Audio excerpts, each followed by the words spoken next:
Hello मेरे प्यारे दोस्तों, मैं हूं Shubham from learn hub, the free learning platform जहां पर आप फिजिक्स, केमिस्ट्री, मैथ्स, बायोलॉजी सब कुछ पढ़ सकते हो, वो भी absolutely for free at learnohub.com। तो चलो शुरू करते हैं।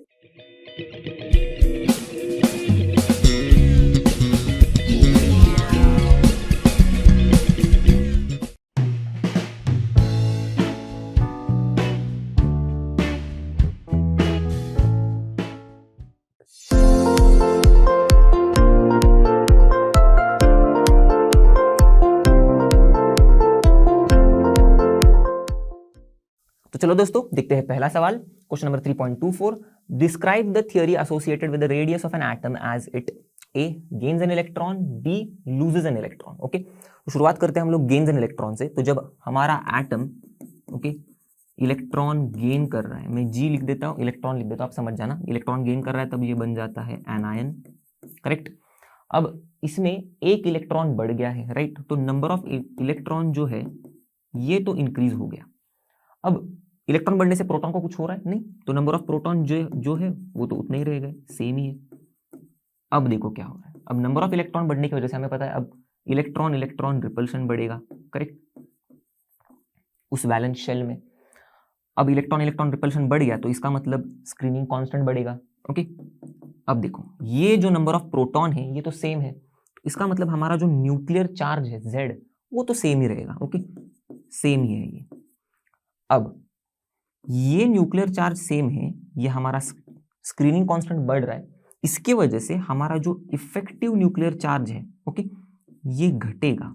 कैसे, हमें पता ही है इफेक्टिव न्यूक्लियर चार्ज क्या होता है, Z माइनस शील्डिंग कांस्टेंट। अब आप ही सोचो, देखो ये तो सेम है, वैसे के वैसे ही है। ओके, ये बढ़ रहा है, ओके ये वाला टर्म बढ़ रहा है, राइट। तो जाहिर सी बात है हमारा इफेक्टिव न्यूक्लियर चार्ज जो भी होगा एटम के केस में जितना था उससे तो कम ही होगा। ओके, ये हम लोग ने देखा भी है उस क्वेश्चन में, मैंने कुछ एग्जांपल के तौर पर कुछ नंबर्स लिए थे और उससे मैंने आपको समझाया था कि कैसे इफेक्टिव न्यूक्लियर चार्ज अनायन के केस में कम होता है। ओके, आप चाहो तो वो क्वेश्चन पे जाके देख सकते हो, आपको और अच्छे से समझ में आएगा कि इफेक्टिव न्यूक्लियर चार्ज कैसे कम हो रहा है अनायन के केस में, okay, as compare to atom. चलो अब आते आते यहाँ पर, तो इफेक्टिव न्यूक्लियर चार्ज होगा कम। अब इससे क्या होगा, देखो जो वैलेंस शेल में इलेक्ट्रॉन्स है, ये वैलेंस शेल में जो इलेक्ट्रॉन्स न्यूक्लियस का जो अट्रैक्शन इन्फ्लुएंस कर रहे हैं, ओके, अब इफेक्टिव न्यूक्लियर चार्ज कम होने के कारण इनके ऊपर जो न्यूक्लियस का अट्रैक्शन था वो थोड़ा कम होगा, करेक्ट। कम होगा तो ये दूर जाएंगे तो ये इलेक्ट्रॉन और न्यूक्लियस के बीच का डिस्टेंस बढ़ेगा और रेडियस बढ़ जाएगा, बस यही बताना है हमें। तो रेडियस इंक्रीज होगा, ये है हमारा कंक्लूजन। ये पूरी कहानी समझने के बाद हमें पता चल रहा है कि रेडियस इंक्रीज होगा। ओके, सिंपल सी कहानी थी। अब सेम कहानी कटायन के केस में देखनी है। ओके, सेम मतलब मिलती जुलती। देखो अब इलेक्ट्रॉन होगा लॉस, मैं L लिख देता हूं, इलेक्ट्रॉन लॉस हो रहा है, बन रहा है क्या हमारा कटायन। अब कटायन के केस में सेम उसी की तरह नंबर ऑफ इलेक्ट्रॉन जो है ये होगा कम, क्योंकि एक इलेक्ट्रॉन का तो लॉस हो गया। अब नंबर ऑफ प्रोटॉन्स जो है ये तो सेम ही रहेंगे, करेक्ट। तो इसका मतलब अब देखो इलेक्ट्रॉन इलेक्ट्रॉन रिपल्शन कम होगा, इसका मतलब हमारा जो शील्डिंग कांस्टेंट था ये कम होगा, करेक्ट। ये तो सेम है तो हमारा Z वैसे के वैसे सेम ही रहेगा, ये बेचारा कुछ काम ही नहीं कर रहा है। ओके, Z तो सेम ही। अब सेम कहानी, तो इन दोनों की वजह से इफेक्टिव न्यूक्लियर चार्ज जो है ओके क्या होगा, अब कटायन के केस में इफेक्टिव न्यूक्लियर चार्ज इंक्रीज होगा। सेम कहानी Z माइनस सिग्मा, सिग्मा यहाँ पर क्या हो रहा है, हमारा सिग्मा कम हो रहा है तो इफेक्टिव न्यूक्लियर चार्ज बढ़ेगा। इसका भी एग्जांपल हम लोग ने देखा था नंबर के फॉर्मेट में, मैंने समझाया था कि इफेक्टिव न्यूक्लियर चार्ज कैसे बढ़ रहा है। ओके, चलो तो इफेक्टिव न्यूक्लियर चार्ज बढ़ रहा है तो ये जो वैलेंस इलेक्ट्रॉन्स है, ओके सपोज यही वैलेंस इलेक्ट्रॉन्स है, इस शेल में ये जो इलेक्ट्रॉन्स है इनके ऊपर अगर इफेक्टिव न्यूक्लियर चार्ज ज्यादा अब एक्सपीरियंस करेंगे ये इलेक्ट्रॉन्स वैलेंस वाले, तो ये करीब आएंगे तो डिस्टेंस कम होगा और रेडियस जो है वो डिक्रीज होगा। ओके, यहाँ पर लिख देता हूँ, रेडियस डिक्रीज होगा। ओके, जब एटम इलेक्ट्रॉन गेन कर रहा है तो रेडियस डिक्रीज हो रहा है, जब एटम इलेक्ट्रॉन लूज कर रहा है तब रेडियस डिक्रीज हो रहा है, जब एटम इलेक्ट्रॉन गेन कर रहा है तब रेडियस इंक्रीज हो रहा है। आ गई पूरी थ्योरी रेडियस की समझ में एकदम अच्छे से। आइए देखते हैं नेक्स्ट सवाल। Would you expect the first ionization enthalpies for two isotopes of the same element to be the same or different? Justify your answer. Okay, तो मैं तो एक्सपेक्ट करूंगा कि जो भी दो आइसोटोप्स है सेम एलिमेंट के उनका आयोनाइजेशन एंथैल्पी एकदम डिट्टो सेम होगा। ओके, ये मैं एक्सपेक्ट करूंगा, राइट। अब मैं इसको जस्टिफाई भी कर देता हूं। तो ऐसा क्यों? देखो, आयोनाइजेशन एंथैल्पीज जो है ये डिपेंड करेगी ultimately, okay, number of electrons और नंबर ऑफ मतलब एंड नंबर ऑफ प्रोटॉन्स पर। अब क्योंकि हमें पता है कि आइसोटोप, आपने तो पढ़ा ही है, देखो एक ट्रिक भी बता देता हूं, पीई भी है इसके नाम में, तो पीई मतलब प्रोटॉन और इलेक्ट्रॉन, आइसो मतलब सेम होते हैं, ऐसे याद रख लो, तो आइसो बार ऑटोमेटिकली याद हो जाएगा। तो ये जो आइसोटोप है इसमें तो प्रोटॉन और इलेक्ट्रॉन सेम होते हैं। अब हमारा ionisation enthalpy at the end of the day electron के नंबर पर और प्रोटॉन के नंबर पर डिपेंड कर रहा है, जो कि इन दोनों भी आइसोटोप्स में सेम एलिमेंट के सेम ही है। तो इसीलिए मैंने बोला कि आयोनाइजेशन एंथैल्पी जो होगी ये सेम होगी। ओके, तो चलो दोस्तों बढ़ते हैं अगले सवाल की तरफ। What are the major differences between metals and non metals? Okay, तो काफी सारे डिफरेंसेस है मेटल्स और नॉन मेटल्स के बीच में। मैं इन जनरल बात कर रहा हूं, एकदम स्पेसिफिक जाके बात नहीं करूंगा, क्योंकि काफी सारे एक्सेप्शंस भी होंगे इन प्रॉपर्टीज जो मेटल शो कर रहे हैं, इनके काफी सारे एक्सेप्शंस होंगे। नॉन मेटल्स जो ये प्रॉपर्टी शो करे इनमें भी काफी एक्सेप्शंस हो सकते हैं। ओके, तो चलो जनरली हम लोग इनके बीच का डिफरेंस देखते हैं। मेटल्स सॉलिड्स होते हैं रूम टेम्परेचर पर। ओके, वही नॉन मेटल्स हमें तीनों भी स्टेट में हम पा सकते हैं, मतलब नॉन मेटल्स हम सॉलिड्स में भी हम इनको पा सकते हैं। मतलब जैसे कि कार्बन हमारा नॉन मेटल है पर वो सॉलिड स्टेट में एग्जिस्ट करता है eight room temperature, bromine non metal है पर ये लिक्विड स्टेट में एग्जिस्ट कर रहा है एट रूम टेम्परेचर, और गैसेस में तो कई सारे हैं, फ्लोरीन, क्लोरीन, ये सब नॉन मेटल्स है, ये गैसेस में एग्जिस्ट कर रहे हैं एट रूम टेम्परेचर। ओके, चलो दूसरा डिफरेंस देखते हैं। बचपन से पढ़ते आ रहे हैं, high melting and boiling points होते हैं मेटल के पास, नॉन मेटल्स के पास low melting and boiling points होते हैं। ओके, फिर good conductors of heat and electricity होते हैं मेटल्स, ये भी बचपन से पढ़ते आ रहे हैं हम लोग। ये पुअर कंडक्टर्स होते हैं हीट और इलेक्ट्रिसिटी के, नॉन मेटल्स हमारे। फिर मेटल्स मेरिएबल होते हैं, हम इनको थिन शीट्स में बीट कर सकते हैं। डक्टाइल होते हैं, हम इनको वायर्स में कन्वर्ट कर सकते हैं, राइट। ये उल्टा होते हैं, नॉन मेरिएबल होते हैं, थिन शीट्स में बीट नहीं कर सकते, नॉन डक्टाइल होते हैं, वायर्स में कन्वर्ट नहीं कर सकते नॉन मेटल को हम लोग। ओके, फिर टेंडेंसी इनकी होती है टू लूज इलेक्ट्रॉन। ओके, ये काफी इंपॉर्टेंट चीज है, दिमाग में एकदम चिपका के रखना, क्योंकि मेटल्स होते हैं इलेक्ट्रोपॉजिटिव, इनका नेचर होता है इलेक्ट्रॉन का दान करो और पॉजिटिव आयन बन जाओ। वैसे ही नॉन मेटल्स की टेंडेंसी होती है टू गेन इलेक्ट्रॉन, इनका नेचर होता है इलेक्ट्रॉन नेगेटिव, इलेक्ट्रॉन को एक्सेप्ट करो, नेगेटिव आयन बन जाओ, राइट। चलो, अब इसी नेचर के वजह से मेटल्स की जो आयोनाइजेशन एंथैल्पीज होती है ये काफी लो होती है, क्योंकि इनकी टेंडेंसी है टू लूज इलेक्ट्रॉन, तो ये काफी आसानी से इलेक्ट्रॉन को दान कर देते हैं। तो आसानी से दान कर रहे, इसका मतलब है कम एनर्जी लग रही है इलेक्ट्रॉन को हमें निकालने के लिए फ्रॉम अ मेटल, तो इसीलिए कम एनर्जी लग रही है, इसका मतलब लो आयोनाइजेशन एंथैल्पी। उसी तरह से उल्टा है नॉन मेटल के केस में, क्योंकि इनकी बहुत ज्यादा एफिनिटी है इलेक्ट्रॉन्स की तरफ, तो ये इलेक्ट्रॉन को जल्दी जाने नहीं देते। अगर इलेक्ट्रॉन को जल्दी जाने नहीं देंगे तो हमें बहुत ज्यादा एनर्जी लगानी पड़ेगी इलेक्ट्रॉन को रिमूव करने के लिए एटम से, ऐसे नॉन मेटल्स के, तो हमको बहुत ज्यादा एनर्जी लगानी पड़ रही है, इसीलिए इनकी आयोनाइजेशन एंथैल्पीज जो है काफी ज्यादा हाई है। ओके, फिर मेटल्स के पास काफी लो इलेक्ट्रोनेगेटिविटी होती है। ओके, वैसे ही नॉन मेटल्स के पास काफी ज्यादा हाई इलेक्ट्रोनेगेटिविटी होती है। ओके, और मेटल के जो ऑक्साइड्स है ये बेसिक होते हैं नेचर में। ओके, एग्जांपल लेके देखते हैं हम लोग, जैसे कि सोडियम का अगर ऑक्साइड देखेंगे हम लोग Na2O। ओके, तो ये अगर पानी के साथ रिएक्ट करेगा तो NaOH बनाएगा। अब इसीलिए हम लोग इस ऑक्साइड को बेसिक बोल रहे हैं नेचर में, और ये ऑक्साइड किसका है? देखो सोडियम का है, मेटल का है। वैसे ही अगर हम लोग इसकी बात करें तो नॉन मेटल के ऑक्साइड एसिडिक होते हैं नेचर में। तो एग्जांपल देखेंगे तो देखो कार्बन डाइऑक्साइड। अब कार्बन डाइऑक्साइड, कार्बन तो नॉन मेटल है, इसका ऑक्साइड अगर ये जो हमारा कार्बन डाइऑक्साइड है पानी के साथ रिएक्ट करेगा तो कार्बोनिक एसिड बना देगा। अब एसिड बना रहा है, इसीलिए हम लोग कार्बन डाइऑक्साइड को एसिडिक ऑक्साइड बोल रहे हैं। ओके, तो आई होप आपको मस्त एकदम मजेदार समझ में आ गया होगा कैसे नॉन मेटल्स और मेटल्स एक दूसरे से डिफर कर रहे हैं। तो आइए दोस्तों बढ़ते अगले सवाल की तरफ। Use the periodic table to answer the following questions. Okay, सबसे पहला क्या है? Identify an element with 5 electrons in the outer subshell. Okay, तो अब हमें चाहिए ऐसा एलिमेंट इसमें से जिसके पास 5 इलेक्ट्रॉन है उसके आउटर सबशेल में। अब हमें तो पता है सबशेल्स SPDF ये सारे हम पा सकते हैं, राइट। अब इसमें S में तो 5 इलेक्ट्रॉन हो ही नहीं सकते, 2 ही इसकी कैपेसिटी है। P में हो सकते हैं, D में हो सकते हैं और F में हो सकते हैं, पर D और F जो है इनका आउटर सबशेल में इलेक्ट्रॉन्स फिल नहीं होते। मतलब जब भी इलेक्ट्रॉनिक कॉन्फ़िगरेशन देखो, अगर D के सबशेल में इलेक्ट्रॉन जा रहा है तो ये पेनल्टीमेट शेल में जाता है, मतलब सेकंड लास्ट शेल में जाता है। ओके, F की बात करोगे तो F के जो F ब्लॉक एलिमेंट्स के इलेक्ट्रॉनिक कॉन्फ़िगरेशन देखोगे तो F ब्लॉक एलिमेंट्स में जो F ऑर्बिटल में इलेक्ट्रॉन जा रहे वो जाते हैं प्री पेनल्टीमेट शेल में, मतलब थर्ड लास्ट शेल में जाते हैं। तो लास्ट शेल में तो डी और एफ वाला तो मिलना मतलब नहीं मिल सकता हमें, तो इसलिए लास्ट सब शेल में हमें सिर्फ पी का मिल सकता है। तो इसका मतलब हम लोग एन लेते हैं, पी लेते हैं और हमें 5 इलेक्ट्रॉन चाहिए तो NP5। अब ढूंढो ऐसा एलिमेंट जिसका लास्ट में NP5 हो।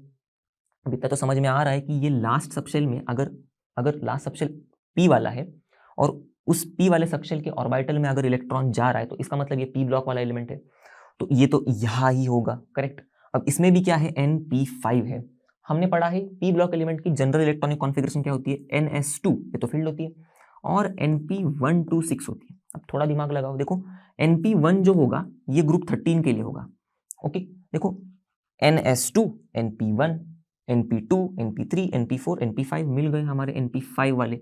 ये सारे इलेक्ट्रॉन्स ये सारे एलिमेंट्स हमें ये NP5 वाला कॉन्फ़िगरेशन दे सकते हैं, इसीलिए हम लिख सकते हैं यहाँ पर कि ये सारे एलिमेंट्स, ओके। अब इसमें से कोई भी एलिमेंट का नाम लिख दो, चलो फ्लोरीन लिख दिया मैंने, ये एलिमेंट है जिसके आउटर सबशेल में 5 इलेक्ट्रॉन्स है, क्योंकि इसका कॉन्फ़िगरेशन देखो हम लोग हीलियम है, ओके, 1s2, फिर 2s2, 2p5 है, देखो आउटर सबशेल में 5 इलेक्ट्रॉन्स, ओके।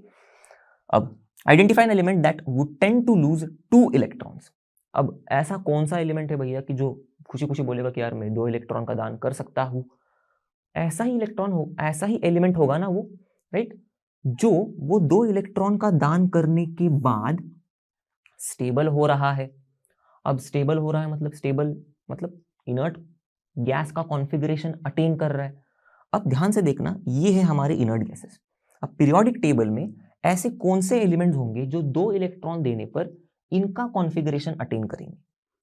थोड़ा दिमाग लगाओगे तो आपको समझ में आ जाएगा। देखो ये वाले ग्रुप में जो भी एलिमेंट्स हैं, ये अगर 2 इलेक्ट्रॉन का दान कर दे तो ये इनके जैसा स्टेबल कॉन्फ़िगरेशन पा सकते हैं। जैसे कि एग्जांपल में देखो, अगर हम लोग मैग्नीशियम ले तो मैग्नीशियम में कैसा होता है, नियॉन, और इलेक्ट्रॉनिक कॉन्फ़िगरेशन होता है 3s2। अगर ये 2 इलेक्ट्रॉन का दान कर दे तो नियॉन बन जाएगा और स्टेबल हो जाएगा।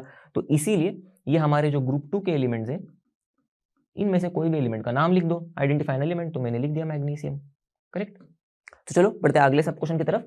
Identify an element that would tend to gain 2 electrons, okay, simple है। अब हमें ऐसा एलिमेंट्स की खोज है जो 2 इलेक्ट्रॉन लेके स्टेबल हो जाएंगे। स्टेबल मतलब ये इनर्ट गैस कॉन्फ़िगरेशन अटेन कर लेंगे। तो देखो ये वाले ग्रुप में 16 ग्रुप में देखो ये एलिमेंट्स अगर ये 2 इलेक्ट्रॉन ले ले तो ये बन जाएंगे इनर्ट गैस कॉन्फ़िगरेशन, मतलब अटेन कर लेंगे। जैसे एग्जांपल देखते हैं ऑक्सीजन का ही, देखो ऑक्सीजन में है 2s2 2p4, ओके, और इसके पहले है हीलियम का इनर्ट गैस कोर, राइट। तो हीलियम के बाद 2s2 2p4, इसमें अगर 2 इलेक्ट्रॉन ये ले ले तो 2p6 बन जाएगा, और अगर ये हीलियम 2s2 2p6 बन गया मतलब ये नियॉन बन जाएगा, राइट। तो ऐसा ही हमें आंसर मिल गया ऑक्सीजन। सल्फर भी है ऐसा ही, सेलेनियम भी हम लोग ऐसे ही आंसर में लिख सकते हैं, क्योंकि ये भी 2 इलेक्ट्रॉन ले लेंगे, मतलब ये जो ग्रुप 16 वाले एलिमेंट्स है ये 2 इलेक्ट्रॉन खुशी खुशी से ले लेंगे और इनर्ट गैस बन जाएंगे, ओके। तो मैंने आंसर लिख दिया ऑक्सीजन। चलो, identify the group having metal, non metal, liquid as well as gas at room temperature, correct. देखो अब काफी ज्यादा एक्सपेक्टेशन है इनकी भाई कि ऐसा ग्रुप ढूंढ के दिखाओ जिसमें ये सारी चीजें, तो ऐसा तो ग्रुप है हमारे पास पर एकदम एग्जैक्टली नहीं है वैसा, ओके, थोड़ा मिलता जुलता है। तो देखो गैसेस तो है हमारे इस ग्रुप में, कौन से, ग्रुप 17 में, यहां पर देखो। अब कौन से गैसेस है, देखो फ्लोरीन है गैस, क्लोरीन भी गैस में ही एग्जिस्ट करता है, ओके। लिक्विड भी है हमारे पास, वाह, देखो ब्रोमीन लिक्विड में एग्जिस्ट कर रहा है, हम लोगों ने थोड़ी देर पहले भी देखा था। नॉन मेटल्स, ये तो सारे नॉन मेटल्स है ही, राइट। तो ये तीनों भी कंडीशन सेटिस्फाई हो रहे हैं एकदम अच्छे से। मेटल की बात अगर करें तो आयोडीन जो है इसके पास मेटालिक कैरेक्टर्स है, इसीलिए हम लोग बोल सकते हैं कि चलो मेटालिक कैरेक्टर्स है इसके पास, तो हम लोग थोड़ा सा इस ग्रुप को हम लोग बोल सकते हैं कि ये ऐसा ग्रुप है जिनमें ये सारी चीजें हम पा सकते हैं, ओके। चलो दोस्तों बढ़ते हैं अगले सवाल की तरफ। The increasing order of reactivity among group 1 elements is, ये ऑर्डर दिया है हमें, whereas that among group 17 element is, ये ऑर्डर दिया है हमें, ओके। तो ऑर्डर ध्यान से देख लेना, लिथियम की कम है, सोडियम की और ज्यादा है, सोडियम से ज्यादा पोटेशियम की ज्यादा रिएक्टिविटी रुबिडियम की, और रुबिडियम से ज्यादा सीजियम की। इसका मतलब हम लोग जब डाउन द ग्रुप आ रहे, ओके, तो रिएक्टिविटी जो है ये बढ़ रही है, ऐसा हमें ऑर्डर दिया है, ओके। सेम अगर देखा जाए तो फ्लोरीन की ज्यादा है क्लोरीन से, क्लोरीन की ज्यादा है ब्रोमीन से, और ब्रोमीन की ज्यादा है आयोडीन से। इसका मतलब ध्यान से देखो, अगर हम लोग डाउन द ग्रुप आ रहे तो रिएक्टिविटी जो है ये कम हो रही है इनके केस में। अब देखो कैसा डाइवर्सिफाइड इनका बिहेवियर है।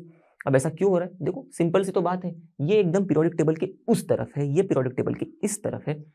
अब हमें तो पता ही ये एकदम अच्छे मेटल्स है, ओके। और मेटल्स होते हैं इलेक्ट्रो पॉजिटिव, करेक्ट। इलेक्ट्रॉन का दान करके फटाक से पॉजिटिव आयन बनने की इच्छा रखने वाले, करेक्ट।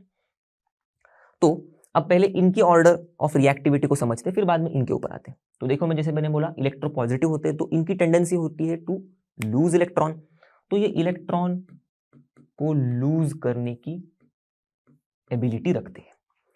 अब जो मेटल जितना आसानी से इलेक्ट्रॉन को लूज करेगा वो ज्यादा रिएक्टिव, सिंपल सी बात है।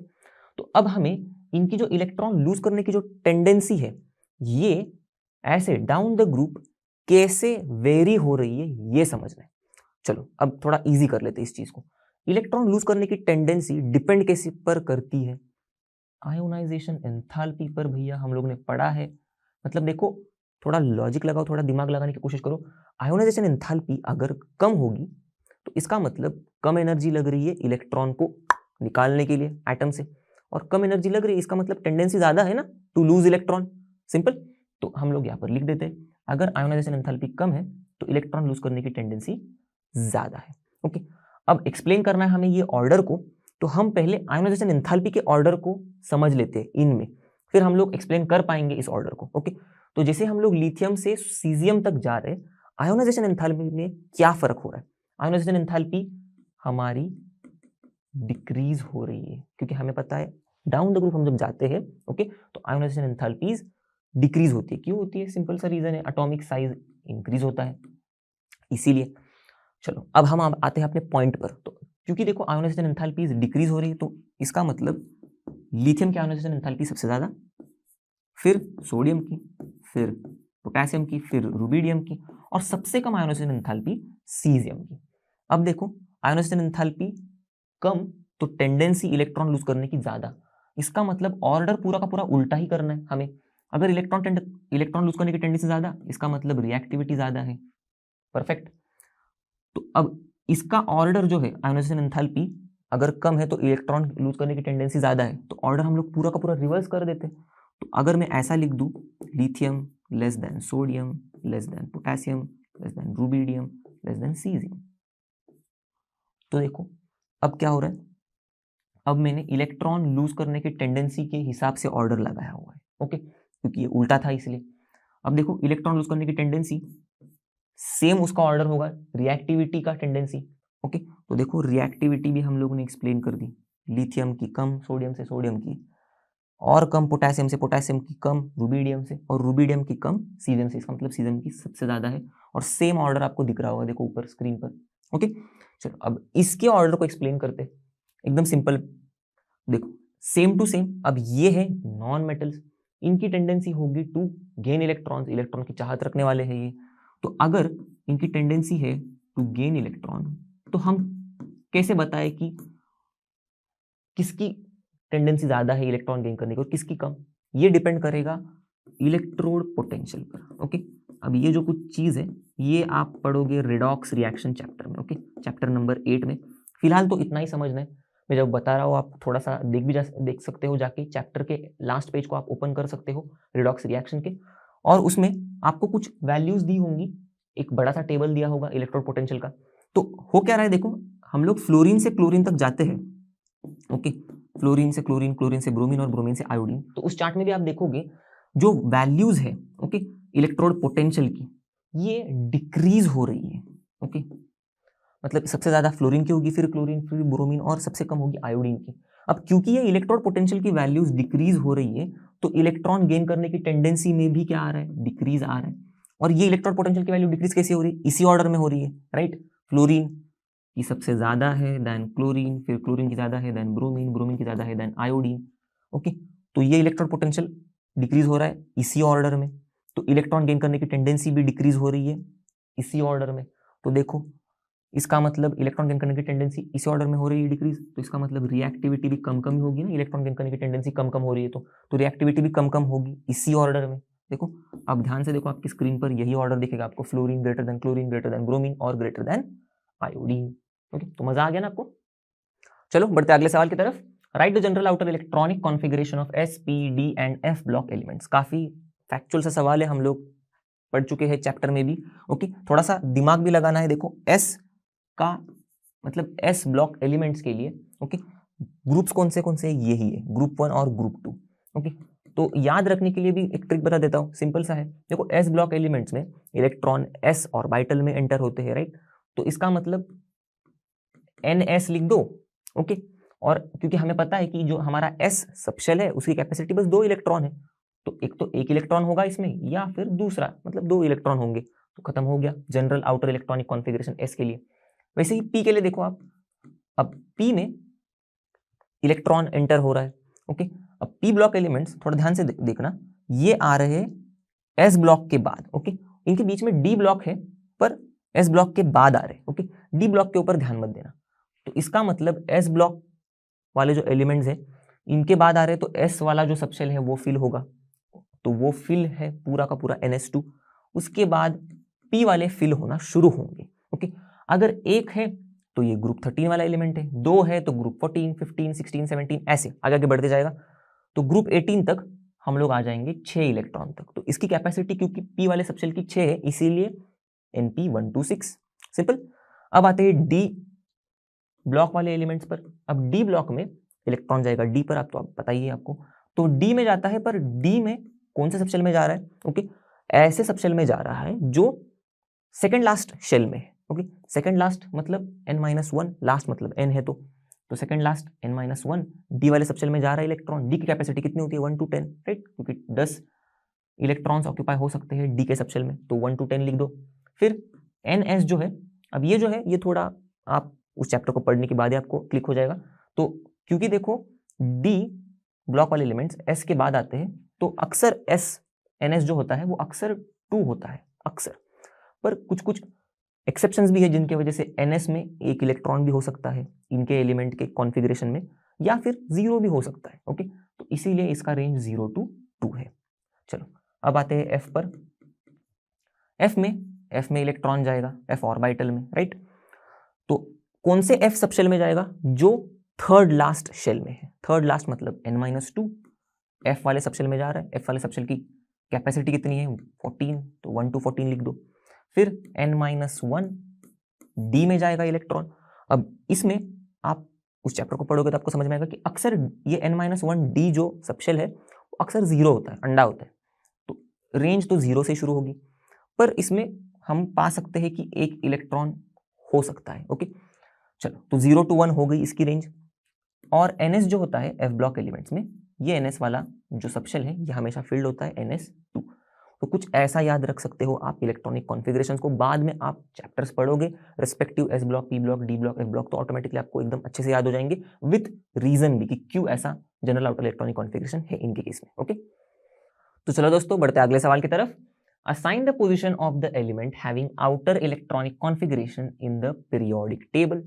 तो पोजीशन बताना है, मतलब हमें पीरियड में कौन से बिलोंग कर रहा है ये एलिमेंट, ये बताना है कौन से ग्रुप में बिलोंग कर रहा है और कौन से ब्लॉक में बिलोंग कर रहा है, राइट।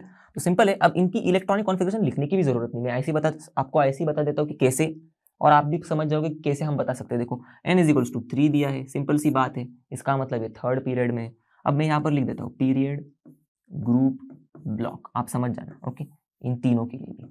ओके, तो ये n=3 है तो पीरियड नंबर 3 में है। ग्रुप देखो, अब ये देखो p ब्लॉक वाला एलिमेंट है, क्योंकि लास्ट जो इलेक्ट्रॉन है ओके वो p ऑर्बिटल में एंटर हो रहा है, तो इसीलिए p ब्लॉक वाला।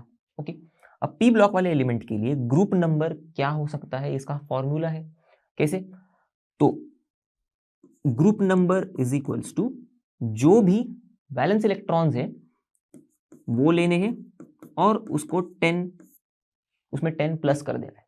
तो अब क्योंकि इस एलिमेंट के वैलेंस इलेक्ट्रॉन्स कितने हैं, देखो ये 2 और ये 4, ये देखो NS और NP शेल है। ओके, इसी को मत कंसिडर करते रहना, ये भी N है, ये भी N है, तो वैलेंस इलेक्ट्रॉन्स 2 + 4 6, 6 + 10 16, तो ग्रुप नंबर 16 में एग्जिस्ट कर रहा है, तो कुछ यहाँ पर है। मैंने बस जानबूझ के आपको दिखाने के लिए, देखो group number, period number 3, group number 16, ये है हमारा पहला वाला एलिमेंट। ओके, कौन सा है उसे हमें कोई लेना देना नहीं, हमने तो पोजीशन उसकी देख ली, बस आपको एक विजुअलाइजेशन दिखाने के लिए मैंने ये पीरियोडिक टेबल ले लिया है। ओके, अब n-1 d2 ns2 for n is equals to 4, simple है, n is equals to 4 period number 4 में एग्जिस्ट कर रहा है, क्योंकि प्रिंसिपल क्वांटम नंबर हमें यहाँ से पता चल रहा है कि 4 है और period number is equals to principal quantum number, इसीलिए हम लोग ने यहाँ पर भी n इक्वल्स टू 3 है, इसीलिए प्रिंसिपल क्वांटम नंबर 3 है तो पीरियड नंबर 3 में ये एलिमेंट है। ओके, यहाँ पर एलिमेंट पीरियड नंबर 4 में है। चलो फिर ब्लॉक, क्योंकि देखो अब ये n-1 d2 ns2 है तो ये d वाले सबशेल में एंटर कर रहा है। ओके, या फिर d ऑर्बिटल में इलेक्ट्रॉन एंटर कर रहा है, तो इसीलिए ये d ब्लॉक वाला एलिमेंट है। चलो अब ग्रुप नंबर, इस d ब्लॉक वाले एलिमेंट्स के लिए भी एक फॉर्मूला है, क्या है वो formula, group number is equals to जो भी n-1 d इलेक्ट्रॉन्स होंगे वो लेने हैं और उसको ऐड कर देना है वैलेंस इलेक्ट्रॉन्स के साथ। वैलेंस इलेक्ट्रॉन्स मतलब n वाले इलेक्ट्रॉन। ओके, यहाँ पर मैं लिख देता हूँ वैलेंस इलेक्ट्रॉन्स, तो n-1 d में कितने इलेक्ट्रॉन्स है, 2 है। वैलेंस इलेक्ट्रॉन्स कितने यहाँ पर देख रहे हो आप, वैलेंस शेल ये हमारा n वाला है। ओके, लास्ट शेल तो ns2, तो इसका मतलब वैलेंस शेल में 2 इलेक्ट्रॉन्स है, तो 2 + 2 हो गया 4, तो ये 4th ग्रुप में है और ब्लॉक डी है। तो देखो 4th पीरियड 4th ग्रुप, एकदम मस्त, 4th पीरियड 4th ग्रुप और डी ब्लॉक। चलो अब आगे वाला क्वेश्चन देखते हैं, n-2 f7 n-1 d1 ns2 for n is equals to 6, simple, principal quantum number 6 है यहाँ पर, तो हमारा पीरियड नंबर 6 होगा। ओके, कहाँ पर जा रहा है, f ब्लॉक, मतलब f ऑर्बिटल में जा रहा है। ओके, इलेक्ट्रॉन, तो f ब्लॉक वाला एलिमेंट है और इसमें कोई जरूरत ही नहीं है ग्रुप नंबर कुछ कैलकुलेट करने का, कुछ फॉर्मूला वगैरह हम लॉजिकली बता सकते, मतलब एकदम सीधा सीधा दिख रहा है हमें सामने के, देखो 3rd ग्रुप में ही f ब्लॉक वाले एलिमेंट्स अरेंज किए गए हैं। ओके, उसके अंदर ही। ओके, तो ये है ग्रुप नंबर। तो चलो बढ़ते अगले सवाल की तरफ। The first and the second ionization enthalpies in kilojoule mole inverse and electron gain enthalpies in kilojoule mole inverse of a few elements are given below.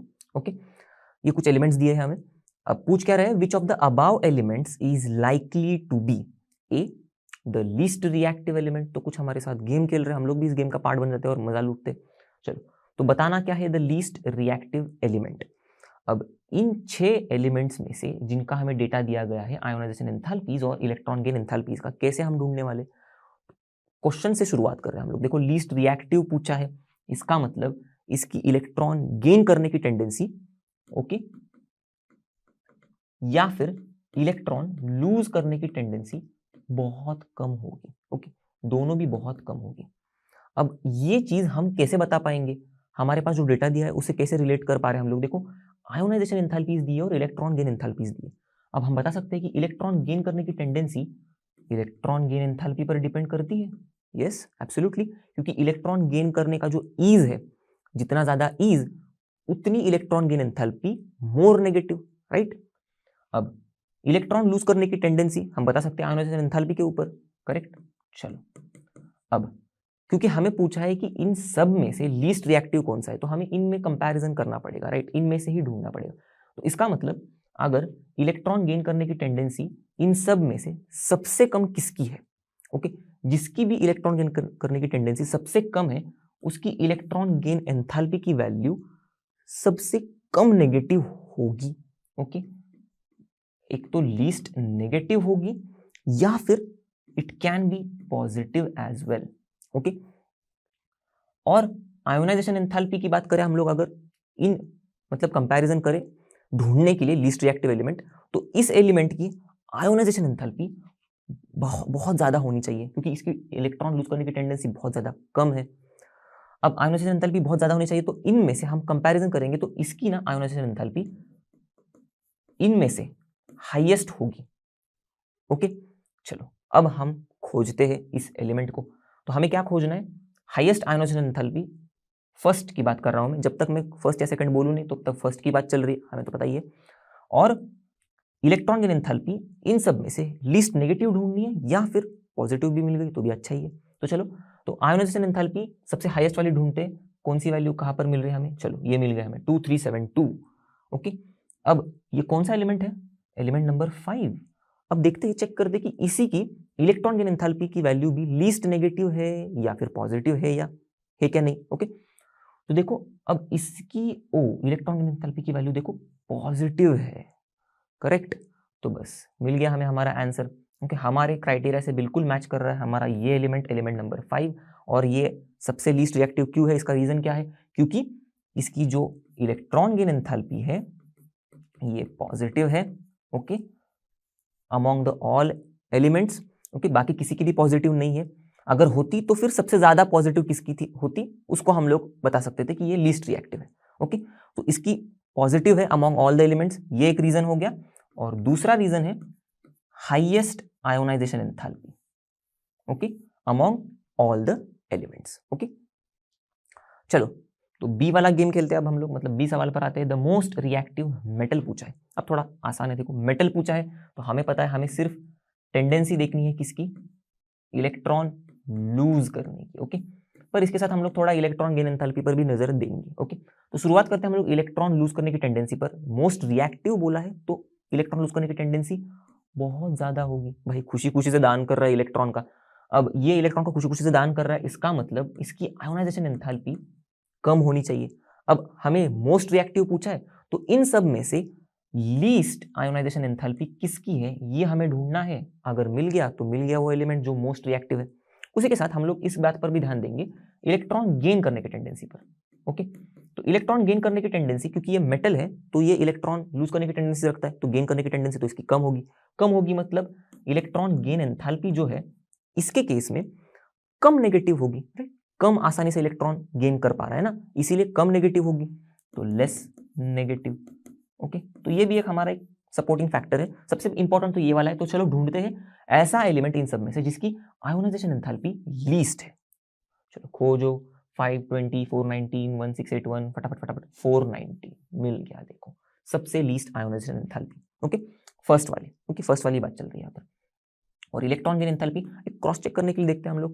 देखो इसकी इलेक्ट्रॉन गेन एंथैल्पी हमने क्या बोला था, लेस नेगेटिव होनी चाहिए। तो देखो इन सब में से -40, -60, -48 लेस नेगेटिव ही है। देखो ओके, लोएस्ट रेंज में ही है इसकी इलेक्ट्रॉन गेन एंथैल्पी। ओके, तो रीजन क्या बताएंगे हम लोग, मोस्ट रिएक्टिव हमारा मेटल कौन सा है पहले खोज लिया हम लोग ने 2, और इसका रीजन है least ionisation enthalpy among all the elements, और it also has less negative electron gain enthalpy. Okay, चलो अब सी वाला सब क्वेश्चन देखते हैं। The most reactive non metal, तो सेम फिर से वही वैसे ही शुरुआत करेंगे हम लोग जैसे मोस्ट रिएक्टिव मेटल के लिए की थी।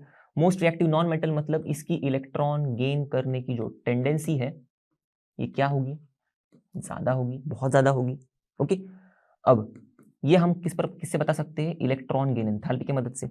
अब क्योंकि हमें पूछा है मोस्ट रिएक्टिव, राइट, तो इलेक्ट्रॉन गेन करने की टेंडेंसी हाईएस्ट होनी चाहिए, राइट। हाईएस्ट मतलब इलेक्ट्रॉन गेन एंथैल्पी जो है इन सब में से इसकी मोस्ट नेगेटिव होनी चाहिए। चलो मिल गया पहला क्राइटेरिया। अब दूसरा आयोनाइजेशन एंथैल्पी के टर्म्स में देखते, अगर ये एलिमेंट जो है नॉन मेटल जो है ये मोस्ट रिएक्टिव है तो इसकी इलेक्ट्रॉन गेन करने की टेंडेंसी ज्यादा है, राइट, मतलब हम लोग ने यहां तक देखा, तो इसका मतलब ये इलेक्ट्रॉन लूज तो जल्दी करेगा नहीं। अगर ये इलेक्ट्रॉन लूज जल्दी करेगा नहीं तो इलेक्ट्रॉन को लूज करवाने के लिए ज्यादा एनर्जी देनी पड़ेगी। इसका मतलब इसकी आयोनाइजेशन एंथैल्पी जो है ये हाई होनी चाहिए। ओके, चलो अब खोजते हैं। सबसे पहले इस फैक्टर को देख के ही खोजेंगे, most negative electron gain enthalpy इन सब में से किसकी है। तो चलो ढूंढो ढूंढो, -60, -48, देखो मिल गया -328। ओके, तो इसकी है most negative electron gain enthalpy इस वाले एलिमेंट की 3 की। और थोड़ा ध्यान देना, देखो हाईएस्ट तो नहीं है आयोनाइजेशन एंथैल्पी, पर आयोनाइजेशन एंथैल्पी हाई जरूर है इन सभी से। ओके, मतलब इन सारे एलिमेंट के कंपैरिजन में हाई तो जरूर है। देखो 1681 हमारे जो नॉन रिएक्टिव एलिमेंट से थोड़ी कम है पर हाई है। ओके, तो बस हमारा आंसर है 3, और रीजन मैंने बता दिया अभी कि it has most negative electron gain enthalpy among the all elements, और मतलब and it has high ionisation enthalpies among all elements. Okay, चलो बढ़ते हैं अगले सवाल की तरफ। The least reactive non metal को ढूंढना है हमें। अब थोड़ा दिमाग भी लगाते हैं हम लोग। देखो सबसे पहले हम लोग उन एलिमेंट्स को टिक करके लेते जो हमारे मिल चुके हैं हमें। ओके, तो ये 5 वाला मिल चुका है, ओके 3 वाला मिल चुका है हमें, ओके, और हम लोग को मिला है सेकंड वाला एलिमेंट, मतलब हम लोग ने इनको इनके सही जवाब के साथ जोड़ दिया, सही सवाल के साथ जोड़ दिया इन एलिमेंट्स को। अब बचे हैं 1, 4 और 6। अब आते हैं सवाल पर लीस्ट रिएक्टिव नॉन मेटल। अब ये कॉन्सेप्ट थोड़ा समझना इंपॉर्टेंट है। देखो नॉन मेटल है तो इसका मतलब सेम, इलेक्ट्रॉन गेन करने की टेंडेंसी ज्यादा होगी इसकी। पर लीस्ट रिएक्टिव कहाँ है, थोड़ा ध्यान देना है, लीस्ट रिएक्टिव कहाँ है, मतलब इतनी भी ज्यादा नहीं है। अब देखो इलेक्ट्रॉन गेन करने की टेंडेंसी ज्यादा है, मतलब इलेक्ट्रॉन गेन एंथैल्पी तो नेगेटिव ही होनी चाहिए, राइट, टेंडेंसी ज्यादा है तो। पर इतनी भी ज्यादा नहीं होनी चाहिए क्योंकि ये लीस्ट रिएक्टिव है, राइट, मतलब सबसे कम टेंडेंसी होनी चाहिए नॉन मेटल्स में। तो इसका मतलब less negative electron gain enthalpy होनी चाहिए, ओके, क्योंकि ये थोड़ी कम एनर्जी रिलीज कर रहा है इलेक्ट्रॉन को गेन करने पर, तो इसका मतलब ये कम रिएक्टिव है, फटाक से रिएक्ट नहीं कर रहा है, ओके। तो ये हमारा पहला क्राइटेरिया है। दूसरा क्राइटेरिया देखते हैं अब, क्योंकि ये लीस्ट रिएक्टिव नॉन मेटल है तो इसकी इलेक्ट्रॉन गेन करने की टेंडेंसी इतनी भी ज्यादा नहीं है, तो इलेक्ट्रॉन लूज करने के लिए भी इतना भी ज्यादा एनर्जी देना नहीं पड़ेगा इसे, करेक्ट। थोड़ा थोड़ा एनर्जी देने पर भी ये एलिमेंट जो है हमारा नॉन मेटल ये इलेक्ट्रॉन दे देगा, ओके। अब इसका मतलब इसकी आयोनाइजेशन एंथैल्पी जो है हाई भी नहीं होगी, ओके, थोड़ी मिड रेंज में होगी, ओके, इन सारे डेटा में से, ओके, थोड़ी मिड रेंज में, ज्यादा भी हाई नहीं ज्यादा भी लो नहीं। चलो अब खोजते हैं, सबसे पहले फर्स्ट फैक्टर को ही लेके खोजेंगे, electron gain enthalpy less negative, okay, least नहीं लेस। तो बचे कौन से हैं, देखो हमारे ये 6th वाला बचा है, 4th वाला बचा है और 1st वाला बचा है। अब इसमें ये तो -40 -60 एकदम लीस्ट नेगेटिव की तरफ आ गए ना, यस। ये देखो ये थोड़ा लेस नेगेटिव है, करेक्ट। अब थोड़ा और इसको सपोर्टिंग फैक्टर हमारा ये देखो आयोनाइजेशन एंथैल्पी मिड बीच में होना चाहिए, रेंज इसकी बीच में होनी चाहिए, ओके, ज्यादा भी लो नहीं ज्यादा भी हाई नहीं। तो देखो इसकी आयोनाइजेशन एंथैल्पी 1008, तो सबसे हाईएस्ट था 2000, ओके, लोएस्ट है 400, तो बीच में है कुछ, करेक्ट। तो ये हमें मिल गया हमारा the least reactive non metal जो है एलिमेंट नंबर 4। और ऐसा ये क्यों है, क्योंकि इसकी इलेक्ट्रॉन गेन एंथैल्पी बाकी सारे एलिमेंट्स के कंपैरिजन में थोड़ी लेस नेगेटिव है, ओके। और दूसरी बात, इसकी जो आयोनाइजेशन एंथैल्पी है ये थोड़ी मिड रेंज में है बाकी सारे एलिमेंट्स के कंपैरिजन। तो चलो दोस्तों बढ़ते हैं अगले सब क्वेश्चन की तरफ। The metal which can form a stable binary halide of the formula MX2, जहां पर X मतलब हैलोजन है, ओके। तो हमें अब बहुत सारे एलिमेंट्स, मतलब इनमें से हम लोग ने ऑलरेडी इनका आंसर दे दिया, मतलब हम लोग के बहुत सारे एलिमेंट्स कुछ कुछ क्वेश्चन के आंसर हो चुके। अब बचे कौन से हैं, बस ये एलिमेंट नंबर 1 और ये एलिमेंट नंबर 6, ये दो बचे हुए हैं। बट स्टिल हम लोग ऐसे नहीं देखेंगे, हम लोग को तो पता है अब इन दोनों में से ही आंसर होगा, पर हम लोग लॉजिकली सोचेंगे और फिर आंसर के तरफ पहुंचेंगे, ओके। तो ये जो MX2 है, यहाँ पर ध्यान देना, ये मेटल हमारा +2 ऑक्सीडेशन स्टेट में, ओके, और हैलोजन है 1- में, ओके। अब ये क्या बोल रहे हैं कि ये स्टेबल है, जो बाइनरी हैलाइड बना हुआ है मेटल का और हैलोजन का, ये स्टेबल है। इसका मतलब अब हैलोजन की बात जाने दो, हमें मेटल ढूंढना है तो हम मेटल के बारे में सोचते हैं। तो ये जो मेटल का 2+ वाला आयन है ये स्टेबल है, ओके। अब ये स्टेबल है मतलब हमारा जो मेटल है, एक तो वो एक इलेक्ट्रॉन देके M+ बन जाएगा और फिर बाद में और एक इलेक्ट्रॉन देके M2+ बनेगा। और क्योंकि ये स्टेबल है तो देखो सबसे पहले यहाँ से यहाँ तक आने के लिए जो एनर्जी लगेगी M से M+, वो तो होगी फर्स्ट आयोनाइजेशन एंथैल्पी, पर M+ से M2+ के लाने के लिए जो एनर्जी लगेगी वो होगी सेकेंड आयोनाइजेशन एंथैल्पी। अब सिनारियो ऐसा है कि क्योंकि ये स्टेबल है तो हमारा जो M+ है, इससे हमारा जो M2+ बनेगा उसके लिए इतनी ज्यादा एनर्जी नहीं लगेगी, उसमें से इलेक्ट्रॉन निकालने के लिए इतनी ज्यादा एनर्जी नहीं लगेगी, किसमें से, M+ में से। तो होगा क्या, इतनी ज्यादा एनर्जी लगेगी नहीं, तो ऑब्वियस सी बात है, हमें पता ही है फर्स्ट आयोनाइजेशन एंथैल्पी हमेशा ज्यादा होती है, सॉरी हमेशा कम होती है सेकंड आयोनाइजेशन एंथैल्पी से, ओके, या फिर सेकंड आयोनाइजेशन एंथैल्पी हमेशा ज्यादा होती है फर्स्ट आयोनाइजेशन एंथैल्पी से। इस केस में भी वही होगा, सेकंड आयोनाइजेशन एंथैल्पी ज्यादा ही होगी फर्स्ट आयोनाइजेशन एंथैल्पी से, पर ये जो सेकंड आयोनाइजेशन एंथैल्पी है ये इतनी भी ज्यादा नहीं होगी, क्योंकि ये M+ बोलेगा कि चलो ठीक है मैं स्टेबल ही हो रहा हूँ M2+ बन के, तो फिर मैं थोड़ा आसानी से इलेक्ट्रॉन लूज कर देता हूँ। तो थोड़े आसानी से इलेक्ट्रॉन लूज कर रहा है मतलब थोड़ी कम एनर्जी लगेगी मुझे इलेक्ट्रॉन देने के लिए, उतनी दे दो, मैं इलेक्ट्रॉन दे दूंगा, M2+ बन जाऊंगा। तो इसका मतलब मॉरल ऑफ द स्टोरी ये हो गई कि हमारा जो सेकेंड आयोनाइजेशन एंथैल्पी है और फर्स्ट आयोनाइजेशन एंथैल्पी है, इसके बीच का जो डिफरेंस है ये कम होगा, राइट, क्योंकि फर्स्ट आयोनाइजेशन के बाद थोड़ी ही एनर्जी लग रही है M2+ बनने के लिए। बस अब हमें बस इस चीज को ढूंढना है कि हमारे ये जो डेटा दिया है हमें अब यहाँ पर इस्तेमाल होगा, देखो फर्स्ट आयोनाइजेशन एंथैल्पी और सेकंड आयोनाइजेशन एंथैल्पीज का। तो हमें बस देखना है, अब एलिमेंट नंबर 1 और 6 ही बचे हुए, पर आप अगर देखोगे 2, 3, 4, 5 के में केसेस में, तो इनमें भी फर्स्ट आयोनाइजेशन एंथैल्पी और सेकंड आयोनाइजेशन एंथैल्पी का डिफरेंस देखो, ओके, काफ़ी ज़्यादा है। यहाँ पर तो 2000 से ऊपर है, यहाँ पर 800 कुछ, यहाँ पर भी 1600 से ऊपर, यहाँ पर कुछ 2500 से ऊपर, ओके, यहाँ पर भी देखो 6500 है, तो बहुत ही ज़्यादा है, ओके। यही कुछ था जो थोड़ा रीजनेबल रेंज में है, 1008 to 1846, पर हमें पता है कि इसकी देखो इलेक्ट्रॉन गेन एंथैल्पी काफ़ी ज़्यादा नेगेटिव है, तो ये तो हमारा मेटल नहीं हो सकता, राइट, क्योंकि मेटल्स की इलेक्ट्रॉन गेन एंथैल्पी इतनी ज़्यादा नेगेटिव हो नहीं सकती, इसीलिए ये जो डिफरेंस कम है इसको हम लोग इग्नोर कर सकते हैं, क्योंकि ये हमारा मेटल नहीं है, ओके, हमें चाहिए मेटल, ओके। तो अब बचा कौन सा, सिर्फ ये वाला लास्ट वाला, और ध्यान से देखो 7381451, और इसकी इलेक्ट्रॉन गेन एंथैल्पी भी देखो कम है, लेस नेगेटिव है, तो ये हमारा मेटल तो है, जरूर है, और इसकी सेकंड आयोनाइजेशन एंथैल्पी और फर्स्ट आयोनाइजेशन एंथैल्पी में बहुत मतलब थोड़ा कम ही डिफरेंस है एज कंपेयर टू हमारा ये वाला जो मेटल है, ओके, जो बचा हुआ है हमारा उसके कंपैरिजन में।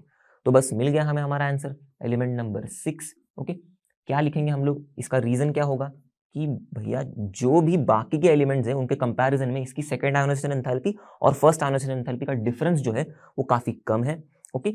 और एक ऐसा भी एलिमेंट है जिसका भी कम है पर it is a non metal, so हमारे पास ऑप्शन बस यही बचता है, इसीलिए हमारा आंसर एलिमेंट नंबर 6 है, ओके। तो चलो दोस्तों आते हैं लास्ट सब क्वेश्चन पर इस गेम के, और ये काफी इंटरेस्टिंग सब क्वेश्चन है और मजा भी आएगा देखो इसको सॉल्व करते समय। तो है क्या, the metal which can form a predominantly stable covalent halide of formula mx, जहां पर x है हमारा हैलोजन, ओके। अब ये मैंने अंडरलाइन क्यों किया, क्योंकि यही हमें आंसर तक पहुंचाने वाली है। देखो mx है हमारा जो स्टेबल है और कोवेलेंट हैलाइड है। अब ये दो चीजें हमें इस्तेमाल करनी है, इसका कॉन्सेप्ट हमें यूज करना है जो हम लोगों ने चैप्टर में पढ़ा है, ओके। तो ये जो mx है इसका मतलब m हमारा जो प्लस स्टेट में है इस कंपाउंड में ये स्टेबल है। अब ऐसे कौन से एलिमेंट्स है जो +1 स्टेट में हैलोजन के साथ कंबाइन होकर ऐसा कंपाउंड्स बनाते हैं, ग्रुप 1 वाले होते हैं, करेक्ट, एस ब्लॉक वाले। अब उसमें हम लोग ने एक चीज पढ़ी है कि लिथियम जो होता है ये कोवेलेंट कंपाउंड्स बनाता है, ओके। इनके कंपाउंड्स प्रीडोमिनेंटली आयोनिक नहीं होते, तो इसका मतलब हमारा ये जो mx है ये कुछ LiX है, करेक्ट, क्योंकि इसी के पास एबिलिटी है कोवेलेंट हैलाइड्स बनाने की। तो बताना मुझे ये था कि हमारा जो मेटल है ये बिलोंग कर रहा है ग्रुप 1 से, ओके। और टू बी वेरी स्पेसिफिक वो लिथियम ही है, क्योंकि लिथियम कोवेलेंट कंपाउंड बनाता है। अब हमें बस ग्रुप 1 का लॉजिक यूज करना है, ओके। अब ग्रुप 1 हमें पता है मेटल्स ऐसे होते हैं जिनकी ऑक्सीडेशन स्टेट्स सबसे स्टेबल वाली जो होती है वो है +1, राइट, क्योंकि ये फटाक से एक इलेक्ट्रॉन का दान करके स्टेबल इनर्ट गैस कॉन्फ़िगरेशन में चले जाते हैं और फिर खुश हो जाते हैं। तो इसका मतलब जब ये m से m+ होते हैं, ओके, इलेक्ट्रॉन का दान करके, तो ये फटाक से इलेक्ट्रॉन दे रहे, तो फर्स्ट आयोनाइजेशन एंथैल्पी इनकी काफी ज्यादा लो होती है, खुशी खुशी से दान हो रहा है, राइट। पर यही m+ अगर m2+ हमें करना चाहिए, हम इसी m+ को, मतलब सपोज ग्रुप 1 वाला कोई मेटल है, उसने एक इलेक्ट्रॉन का दान कर दिया, अब उसे हम लोग और एक इलेक्ट्रॉन का दान करने बोल रहे हैं, तो वो हमारी नहीं सुनेगा। वो बोलेगा कि क्यों नहीं सुनेगा, वो बोलेगा कि यार मेरा जो कॉन्फ़िगरेशन है अब मैं बहुत स्टेबल हूं, तो अब मैं इलेक्ट्रॉन नहीं देने वाला। अब तुम्हें अगर इलेक्ट्रॉन मेरे से निकालना है तो लगाओ जोर, तो बहुत ज्यादा एनर्जी देनी पड़ेगी और फिर बाद में हमें m2+ मिल जाएगा। तो हमारा जो सेकेंड आयोनाइजेशन एंथैल्पी है ये काफी ज्यादा हाई होगा, बहुत ज्यादा हाई होगा, क्योंकि हम लोग एक स्टेबल इनर्ट गैस कॉन्फ़िगरेशन से इलेक्ट्रॉन निकाल रहे हैं। अब बस हम इन दो क्राइटेरियाज को ढूंढेंगे हमारे डेटा में, इसीलिए देखो यहाँ पर फर्स्ट आयोनाइजेशन एंथैल्पी और सेकंड आयोनाइजेशन एंथैल्पी की डेटा मतलब वैल्यूज दी गई हमें, क्योंकि इस्तेमाल करना है कुछ दो क्वेश्चंस के लिए, हम लोग ने जो लास्ट वाला क्वेश्चन किया और इस वाले क्वेश्चन के लिए। तो यहाँ पर हमें तो पता ही है, अब सब एलिमेंट्स हो गए, बस एलिमेंट नंबर 1 के बारे में हम लोग ये दो क्राइटेरिया अगर चेक करना चाहे तो भी कर सकते हैं। देखो फर्स्ट आयोनाइजेशन एंथैल्पी लो है, दूसरी आयोनाइजेशन एंथैल्पी बहुत ज्यादा हाई है, और ये फर्स्ट आयोनाइजेशन एंथैल्पी से बहुत ज्यादा जंप कर रही है वैल्यू, ओके, क्योंकि हम लोग जबरदस्ती उसमें से एक इलेक्ट्रॉन निकालना चाह रहे हैं जो स्टेबल कॉन्फ़िगरेशन है उसमें से। अब बाकी के कॉन्फ़िगरेशन, बाकी के आयोनाइजेशन एंथैल्पीज की वैल्यू देखो, फर्स्ट से जो सेकंड की इंक्रीज है, जो जंप है, वो इतनी ज्यादा नहीं है, 2000 से 5000, 1000 से 1000, 1000 से 3000, 400 से 3000 और 700 से 1000 कुछ, पर यहाँ पर देखो 500 से 7000। तो इसीलिए हमें मिल गया हमारा आंसर, एलिमेंट नंबर 1 है हमारा आंसर। और क्यों है मैंने बताया, दो क्राइटेरिया फुलफिल हो रहे हैं, फर्स्ट आयोनाइजेशन एंथैल्पी काफी ज्यादा कम है और सेकंड आयोनाइजेशन एंथैल्पी बहुत ज्यादा होगी हाई, ओके, वो जंप करेगी फर्स्ट आयोनाइजेशन एंथैल्पी के वैल्यू से। तो चलो, आई होप आपको मजा आया होगा। प्रीवियस सवाल में हम लोगों ने बहुत सारे सब क्वेश्चंस देखे, बहुत सारा दिमाग दौड़ाया हम लोग ने। अब ये एकदम बेसिक सा सवाल है, हम लोग बचपन से भी पढ़ते आ रहे हैं कि कैसे कंपाउंड्स बनाते हैं हम लोग दो एलिमेंट से, ओके, कितने हमें एलिमेंट्स लगते हैं। तो यही बस यूज करना है, इस कॉन्सेप्ट को यूज करना है। हम लोग ने इस चैप्टर में भी पढ़ा है वैलेंस वाला कॉन्सेप्ट। तो क्वेश्चन है the predict the formulas of the stable binary compounds that would be formed by the combination of following pairs of elements, okay. तो हम लोग अगर लिथियम ले रहे हैं और ऑक्सीजन ले रहे हैं तो इनसे कंपाउंड कैसे बनेगा, हम लोग बस इनका वैलेंस लिख देंगे और फिर एक में फटाक से, आप बचपन में पढ़े होंगे ट्रिक, उसको यूज करेंगे और हम लोग फटाक से लिख देंगे कंपाउंड का फॉर्मूला। तो लिथियम का वैलेंस है 1, ऑक्सीजन का वैलेंस है 2, ओके। बैलेंस हमें पता ही है क्या होता है, एक तो आउटर मोस्ट शेल में जो इलेक्ट्रॉन्स है वो, या फिर 8 माइनस करेंगे उस इलेक्ट्रॉन से तो जो वैल्यू मिलेगी वो, ओके। चलो, तो अब यहाँ पर हम लोग क्या करेंगे, ऐसा क्रॉस कर देंगे। अब लिथियम के साथ 2 जुड़ गया तो लिथियम के नीचे 2 लिख देंगे, और ऑक्सीजन के साथ 1 है तो ऐसा ही लिख देंगे, बन गया हमारा फॉर्मूला। अब इसके पीछे का लॉजिक भी काफी सा सिंपल सा है। देखो, ऑक्सीजन की वैलेंस 1 है, ओके, लिथियम की ऑक्सीजन की वैलेंस 2 है, लिथियम की वैलेंस 1 है, तो ऐसे हमें 2 लिथियम लगेंगे तब जाके बैलेंस बनेगा, राइट। तब जाके उतने ही लिथियम होंगे जितने ऑक्सीजन की, मतलब उतनी ही वैलेंस ही होगी लिथियम की जितनी ऑक्सीजन की है, ओके। तो इसकी क्योंकि हमें 2 लगेंगे एटम्स, इसलिए हम लोग ने Li2 ले लिया। यहाँ पर हमें सिर्फ एक ही काफी है, इसलिए ऑक्सीजन एक ही ले लिया, ओके। चलो, मैग्नीशियम और नाइट्रोजन के केस में देखते हैं, लिख देंगे मैग्नीशियम, नाइट्रोजन। मैग्नीशियम का होता है वैलेंस 2, नाइट्रोजन का होगा 3, ओके। सेम नंबर्स इनको एक दूसरे में बांट देंगे तो Mg3 हो जाएगा, ओके, और N2 हो जाएगा, ओके।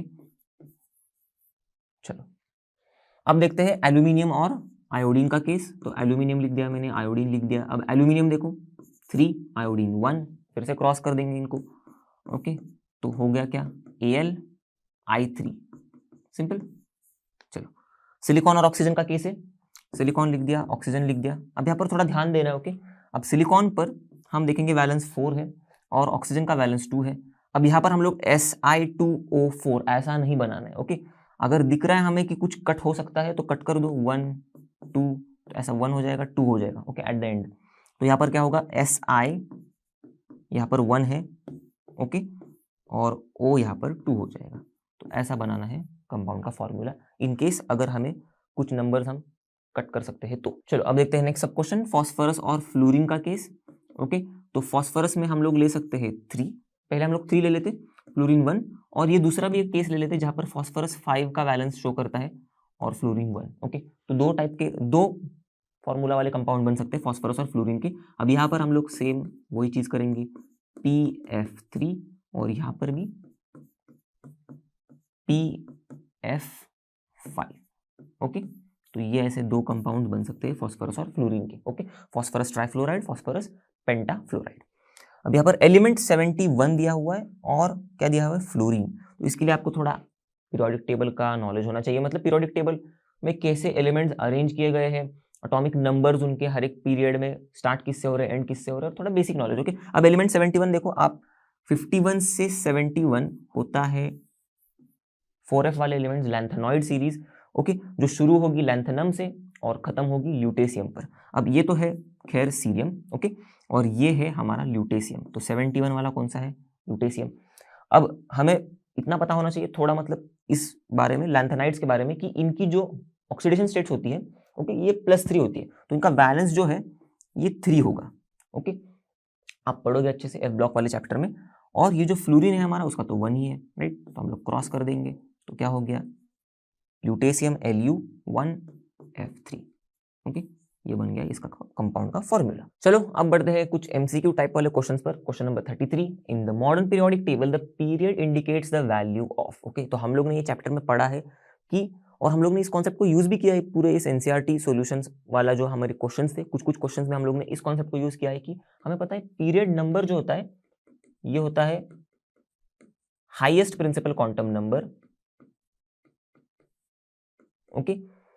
एलिमेंट के किस highest principal quantum number element के इलेक्ट्रॉनिक कॉन्फ़िगरेशन में जो होगा वो होता है पीरियड नंबर, ओके।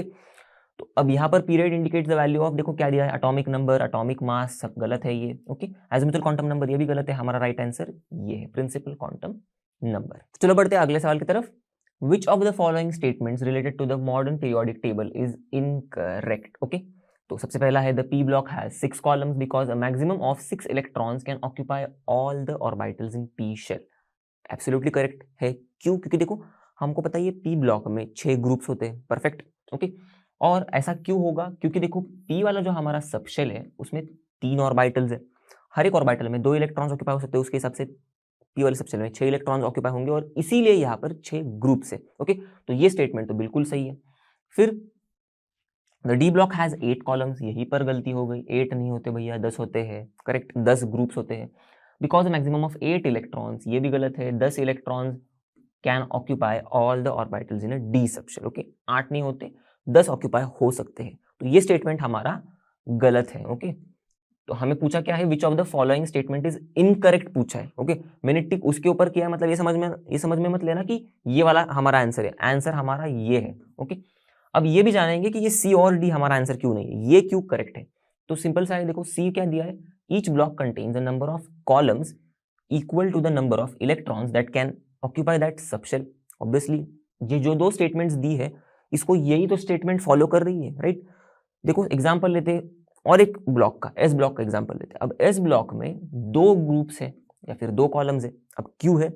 क्योंकि एस वाला सबशेल जो है उसमें बस 2 ही इलेक्ट्रॉन्स ऑक्यूपाई हो सकते हैं, 1 2, इसीलिए। तो ओके, ये भी हमारा स्टेटमेंट जो है ये सही है। Okay, it's correct. अब डी वाला देखते हैं, the block indicates the value of azimuthal quantum number L. अब ये थोड़ा ध्यान से समझ लेना। Okay, for the last subshell that received electrons in building up the electronic configuration. Okay, तो ये हमसे कह रहे हैं कि अगर हमें कोई भी एलिमेंट का ब्लॉक पता हो तो हम लोग डायरेक्टली बता सकते हैं कि उस एलिमेंट का जब हम लोग इलेक्ट्रॉनिक कॉन्फ़िगरेशन बना रहे, बिल्ड कर रहे या फिर इलेक्ट्रॉनिक कॉन्फ़िगरेशन लिख रहे, तो उसमें हम लोग लास्ट सबशेल में, ओके, इलेक्ट्रॉनिक कॉन्फ़िगरेशन लिखते समय लास्ट सबशेल में हम लोग इलेक्ट्रॉन जो ऐड कर रहे हैं, ओके, तो वो जो लास्ट सबशेल है उसका एजीम्यूथल क्वांटम नंबर हम लोग डायरेक्टली बता सकते हैं। ओके, चलो थोड़ा दिमाग के ऊपर से क्या होगा मुझे पता है। एग्जांपल लेके समझते हैं इस चीज को। देखो अगर मैं सल्फर ले रहा हूँ, ओके, एज अ एलिमेंट, अब मुझे पता है कि सल्फर है पी ब्लॉक वाला एलिमेंट, ऑक्सीजन के बाद सल्फर आता है। ओके, तो अब मैं डायरेक्टली बता सकता हूँ कि इस एलिमेंट का जब हम लोग इलेक्ट्रॉनिक कॉन्फ़िगरेशन लिखेंगे तब हम लोग जो लास्ट शेल में इलेक्ट्रॉन ऐड करेंगे, उस लास्ट शेल नहीं, सॉरी, सबशेल, तो जब हम लोग इसका इलेक्ट्रॉनिक कॉन्फ़िगरेशन लिखेंगे तब हम लोग उसके लास्ट सबशेल में, ओके, जो इलेक्ट्रॉन ऐड करेंगे उस लास्ट सबशेल का एल क्या होगा, ये मैं अब भी डायरेक्टली बता देता हूँ। कैसे? देखो ये पी ब्लॉक वाला एलिमेंट मुझे पता है, तो लास्ट वाला सबशेल कौन सा होगा? पी ही होगा, क्योंकि पी ऑर्बिटल में लास्ट इलेक्ट्रॉन एंटर करेगा। तो अगर पी सबशेल है लास्ट वाला, तो मुझे पता है एल का वैल्यू पी के लिए क्या हो सकता है? 0 तो नहीं होता, ओके, क्योंकि ये 0 एस के लिए होता है। तो एल का वैल्यू पी के लिए क्या होगा? 1 होगा। ओके, हम लोग ने पढ़ा चैप्टर नंबर 2 में। ओके, एस के लिए 0, पी के लिए 1, डी के लिए 2, ऐसे। ओके, तो अब मैंने डायरेक्टली बता दिया। अब यही चीज अगर हमें ये ब्लॉक पता नहीं हो तो हम लोग डायरेक्टली नहीं बता सकते। हम लोग को क्या करना पड़ेगा? हम लोग को इसका इलेक्ट्रॉनिक कॉन्फ़िगरेशन लिखना पड़ेगा। तो इलेक्ट्रॉनिक कॉन्फ़िगरेशन लिखते हैं, चलो। तो नियॉन, फिर 3s2 3p4, ऐसा होगा इलेक्ट्रॉनिक कॉन्फ़िगरेशन। अब हमें पता चलेगा कि हाँ, इसका लास्ट सबशेल 3p है, तो इसका मतलब लास्ट इलेक्ट्रॉन जो एंटर हो रहा है ये p वाले ऑर्बिटल में एंटर हो रहा है, इसलिए ये p ब्लॉक है। तब जाके हमें पता चलेगा। पर अब पता चल के भी कोई फायदा नहीं, क्योंकि हम लोग ऐसे ही बता देंगे कि अब लास्ट सबशेल हमारा जो p है, अब p का एजीमुथल क्वांटम नंबर होता है 1। ओके, तो ये हमें इलेक्ट्रॉनिक कॉन्फ़िगरेशन लिखने की जरूरत नहीं है अगर हमें ब्लॉक पता हो तो यही चीज ये बोल रहे हैं कि अगर हमें ब्लॉक पता है उस एलिमेंट का तो हम लोग डायरेक्टली लास्ट सबशेल का एजीमुथल क्वांटम नंबर बता सकते हैं बिना इलेक्ट्रॉनिक कॉन्फ़िगरेशन लिखे। और ये चीज एब्सोल्युटली करेक्ट है, हम लोग ने अभी टेस्ट करके देखी, राइट। तो इसीलिए ये भी स्टेटमेंट हमारा करेक्ट है। तो इनकरेक्ट सिर्फ ये वाला है, बी वाला, इसलिए हमारा करेक्ट ऑप्शन बी है। ओके, चलो बढ़ते हैं अगले सवाल की तरफ। Anything that influences the valence electrons will affect the chemistry of element. बिल्कुल भैया, बहुत ही इंपॉर्टेंट चीज है ये। तो पूछ रहे हैं हमसे कि which one of the following factors does not affect the valence shell. Okay, तो पूरा चैप्टर पढ़ने के बाद हमें कुछ आइडिया तो आ ही गया है, और ऊपर से हम लोग ने चैप्टर नंबर 2 भी पढ़ा है, स्ट्रक्चर ऑफ एटम, तो उसमें से भी हमें पता चल जाएगा। तो सबसे पहला है valence principal quantum number. Okay, अब ये जो हमारा n है, ओके, ये बिल्कुल इफेक्ट करता है वैलेंस शेल में जो इलेक्ट्रॉन्स है उनको, क्योंकि अगर n का वैल्यू अगर ज्यादा होगा, सपोज n है 5, तो इसका मतलब वैलेंस इलेक्ट्रॉन्स जो है ये 5th शेल में है। ओके, तो ये काफी दूर है न्यूक्लियस से, तो न्यूक्लियस का इन्फ्लुएंस इन पर जो पड़ रहा है वो कम होगा, एब्सोल्युटली कम होगा, as compare to n is equals to 3 होगा शायद। तो 3 जो शेल है वो क्लोजर होगा टुवर्ड्स द न्यूक्लियस, तो उस वैलेंस शेल में जो इलेक्ट्रॉन्स होंगे उनके ऊपर न्यूक्लियस का इन्फ्लुएंस ज्यादा होगा। ओके, तो ये valence principal quantum number, yes it is affecting the valence shell वाले इलेक्ट्रॉन्स को।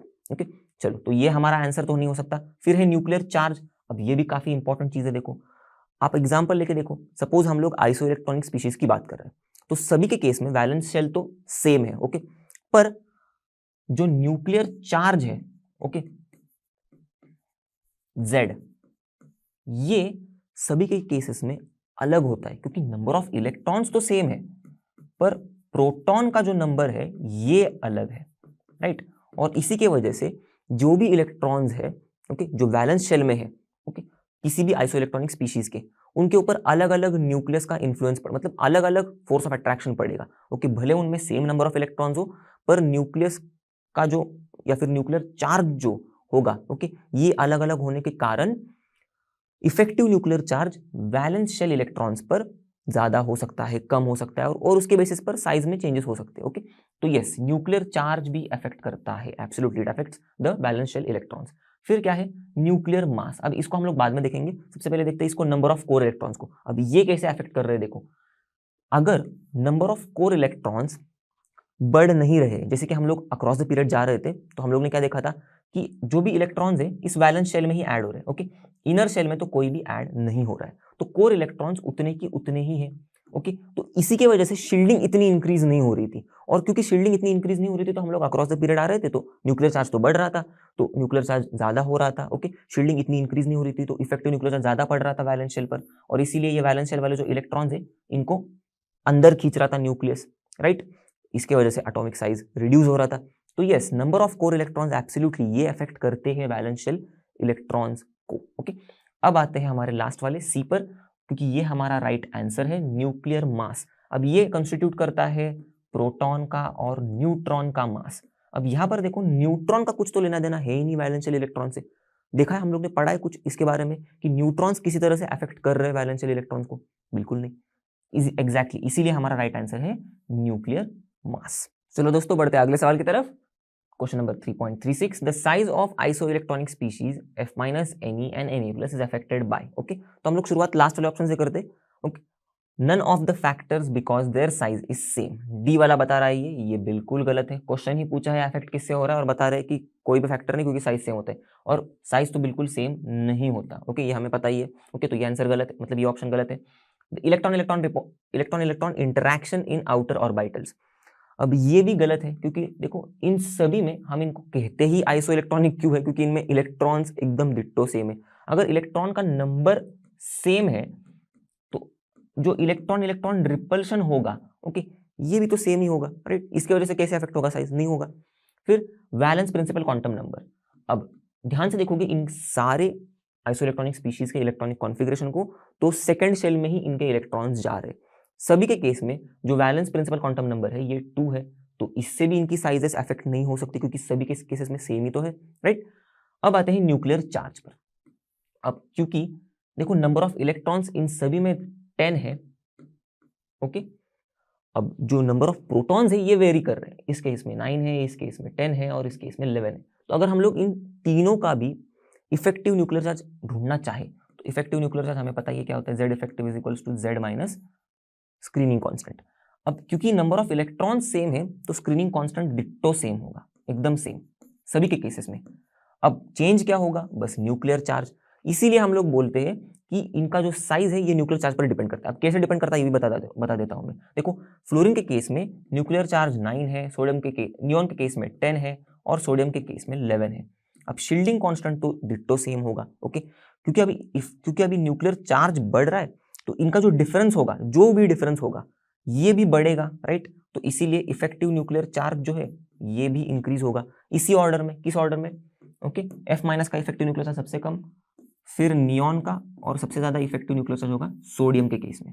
ओके, अब क्योंकि effective nuclear charge nuclear charge की वजह से बढ़ रहा है, इसलिए हम लोग कॉम्प्लिकेशन नहीं बढ़ाने के लिए हम लोग बोल देते हैं कि न्यूक्लियर चार्ज की वजह से साइजेस अफेक्ट हो रही है, पर एक्चुअल में इफेक्टिव न्यूक्लियर चार्ज ही जो गेम खेल रहा है, जिसकी वजह से साइजेस अलग अलग है इनकी। अब देखो क्योंकि इफेक्टिव न्यूक्लियर चार्ज इसका सबसे कम है तो इसका साइज सबसे ज्यादा होगा, फिर इसका होगा और फिर सबसे कम इसका होगा, राइट। तो साइज का जो ऑर्डर है ये कुछ ऐसे ही होगा, देखो उल्टा होगा, Na का सबसे कम, फिर नियॉन और सबसे ज्यादा होगा F माइनस का। ओके, Na प्लस है यहाँ पर। ओके, तो ये होगा साइज का order.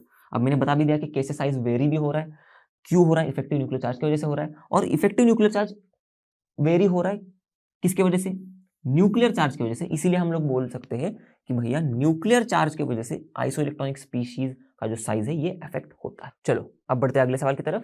Question number 3.37, which one of the following statements is incorrect in relation to ionization enthalpy. Okay, सबसे पहला है क्या, ionization enthalpy increases for each successive electron. ये हम लोग ने चैप्टर में भी पढ़ा है, इसीलिए तो हमें पता है कि जो फर्स्ट आयोनाइजेशन एंथैल्पी होती है ये कम होती है, right, as compare to second ionization enthalpy. और ये जो सेकंड आयोनाइजेशन एंथैल्पी है ये कम होती है as compare to third ionization enthalpy. या फिर आप ऐसे भी बोल सकते हो कि सेकंड आयोनाइजेशन एंथैल्पी ज्यादा है फर्स्ट से, थर्ड आयोनाइजेशन एंथैल्पी ज्यादा है सेकंड से। ओके, फिर the greatest increase in the ionisation enthalpy is experienced on removal of electron from core noble gas configuration. Okay, तो अब देखते हैं, चलो अब हम लोग सपोज एक एलिमेंट ले रहे हैं, ओके, मेटल ही लेते हैं हम लोग, यही तो इलेक्ट्रॉन का दान करते हैं अच्छे से। तो ये मेटल हमारा बन रहा है 1+। ओके, अब फिर हम इसे बना रहे हैं 2+। ओके, और फिर हम इसे बना रहे हैं 3+, और अब फिर हम इसे बना रहे हैं M4+। अब देखो, अब इस मेटल की जो वैलेंसी है या फिर इस मेटल के जो आउटर मोस्ट शेल में जो इलेक्ट्रॉन्स है ये तो भाई 3 ही है। ओके, अब हम लोग ने क्या किया, M से M+ जब बना रहे तब एक इलेक्ट्रॉन निकाल दिया। ओके, M+ से फिर से M2+ बन रहा है तो दूसरा इलेक्ट्रॉन भी निकल गया। ओके, और M2+ से M3+ में बना रहे हम लोग इसको तो तीसरा इलेक्ट्रॉन भी निकल गया। अब वैलेंस इलेक्ट्रॉन्स पूरे के पूरे खत्म हो गए हैं। ओके, अब आ गया है इसके अंदर का कोर इनर्ट गैस कॉन्फ़िगरेशन।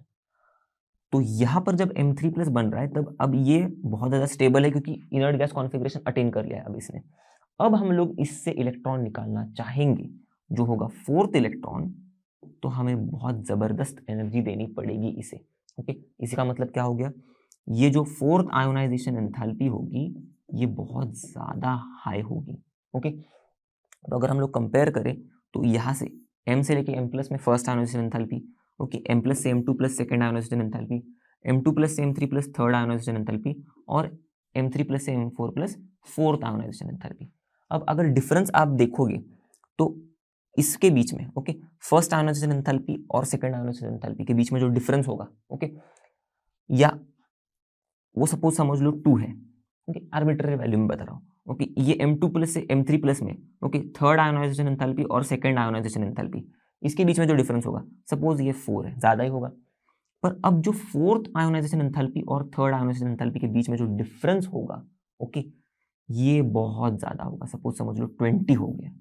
इनके बीच का डिफरेंस 20 हो गया क्योंकि यहाँ पर हमें क्योंकि बहुत ज्यादा एनर्जी लग रही है इलेक्ट्रॉन को निकालने के लिए, तो इसकी वैल्यू काफी ज्यादा हाई हो जाएगी इसके कंपैरिजन में, तो डिफरेंस भी ज्यादा ही हो जाएगा, राइट। तो इसीलिए देखो यहाँ पर क्या लिखा गया, greatest increase in ionization enthalpy is experience on removal of electron from core noble gas configuration. ये होता है, यस, ये ऐसे ही होता है।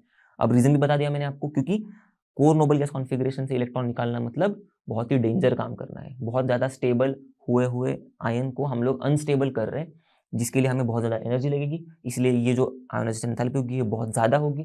तो इसीलिए जो डिफरेंस होगा उस आयोनाइजेशन एंथैल्पी में और प्रीवियस आयोनाइजेशन एंथैल्पी में वो ज्यादा होगा, तो इंक्रीज भी कैसी होगी, ग्रेटेस्ट होगी, करेक्ट। चलो अब आते हैं, end of valence electrons is marked by a big jump in ionization enthalpy. अब ये चीज मुझे फिर से रिपीट करने की जरूरत नहीं है, इसको एक्सप्लेन करने की, क्योंकि आपको समझ में आया होगा। देखो यहाँ पर वैलेंस इलेक्ट्रॉन्स खत्म हो गए, अब बचा क्या, नोबल गैस कॉन्फिगरेशन। अब इससे हमें और एक इलेक्ट्रॉन निकालना हो तो क्या हो रहा है, there is a big jump in ionization enthalpy, big jump, right. तो ये भी चीज, ये भी जो स्टेटमेंट है ये भी एब्सोल्युटली सही है। ओके, तो तीनों भी स्टेटमेंट सही है, तो हम बता सकते हैं कि लास्ट वाला गलत है। अब क्यों है ये भी समझना है, राइट। तो क्या बोला है, removal of electron from orbitals bearing lower n value. Suppose मैं एक ऑर्बिटल ले रहा हूँ 2s, ओके, जिसका वैल्यू n का वैल्यू है 2 ना, तो अब मैं हायर n वैल्यू वाला भी एक ऑर्बिटल ले लेता हूँ 3। बोला क्या गया है, लोअर n वैल्यू में जो इलेक्ट्रॉन है उसको रिमूव करना आसान है then from the orbital having higher n value. तो इसमें से इलेक्ट्रॉन रिमूव करना आसान है, इसमें से रिमूव करना डिफिकल्ट है, कंपेयर कर रहे हैं एक दूसरे को। ओके, अब ये गलत क्यों है? देखो ध्यान देना, हम लोग ने चैप्टर नंबर 2 में पढ़ा है कि as n increases size of orbital increases, correct. तो इसका मतलब 2s का साइज छोटा होगा, 3s का साइज बड़ा होगा। तो अगर ये न्यूक्लियस है, ये हमारा 2s होगा, ये हमारा 3s होगा। ओके, s ऑर्बिटल्स स्फेरिकल होती है। तो अब यहाँ पर अगर सपोज इलेक्ट्रॉन है 2s में और यहाँ पर है इलेक्ट्रॉन 3s में, तो इलेक्ट्रॉन का जो डिस्टेंस है न्यूक्लियस से, ये 2s के लिए तो कम है, ओके, और 3s के लिए ज़्यादा है। तो अगर ये डिस्टेंस 2s के लिए कम है तो न्यूक्लियस ने 2s वाला इलेक्ट्रॉन को पकड़ के रखा है अच्छे से एकदम, तो क्या इसे वो जल्दी आसानी से जाने देगा? नहीं जाने देगा। तो इसीलिए 2s वाला जो इलेक्ट्रॉन है इसको रिमूव करना, कंपेयर करेंगे हम अगर हम लोग 3s वाले से, तो डिफिकल्ट है, और 3s वाला को रिमूव करना ईजी है क्योंकि ये दूर है न्यूक्लियस से, तो थोड़ा आसानी से हम इसे निकाल सकते हैं एज कंपेयर टू 2s वाले इलेक्ट्रॉन से। ओके, तो इसीलिए ये हमारा लास्ट वाला स्टेटमेंट जो दिया है उल्टा दे दिया, बस उल्टा दे दिया, इसीलिए ये गलत है और हमारा राइट आंसर यही है, डी। ओके,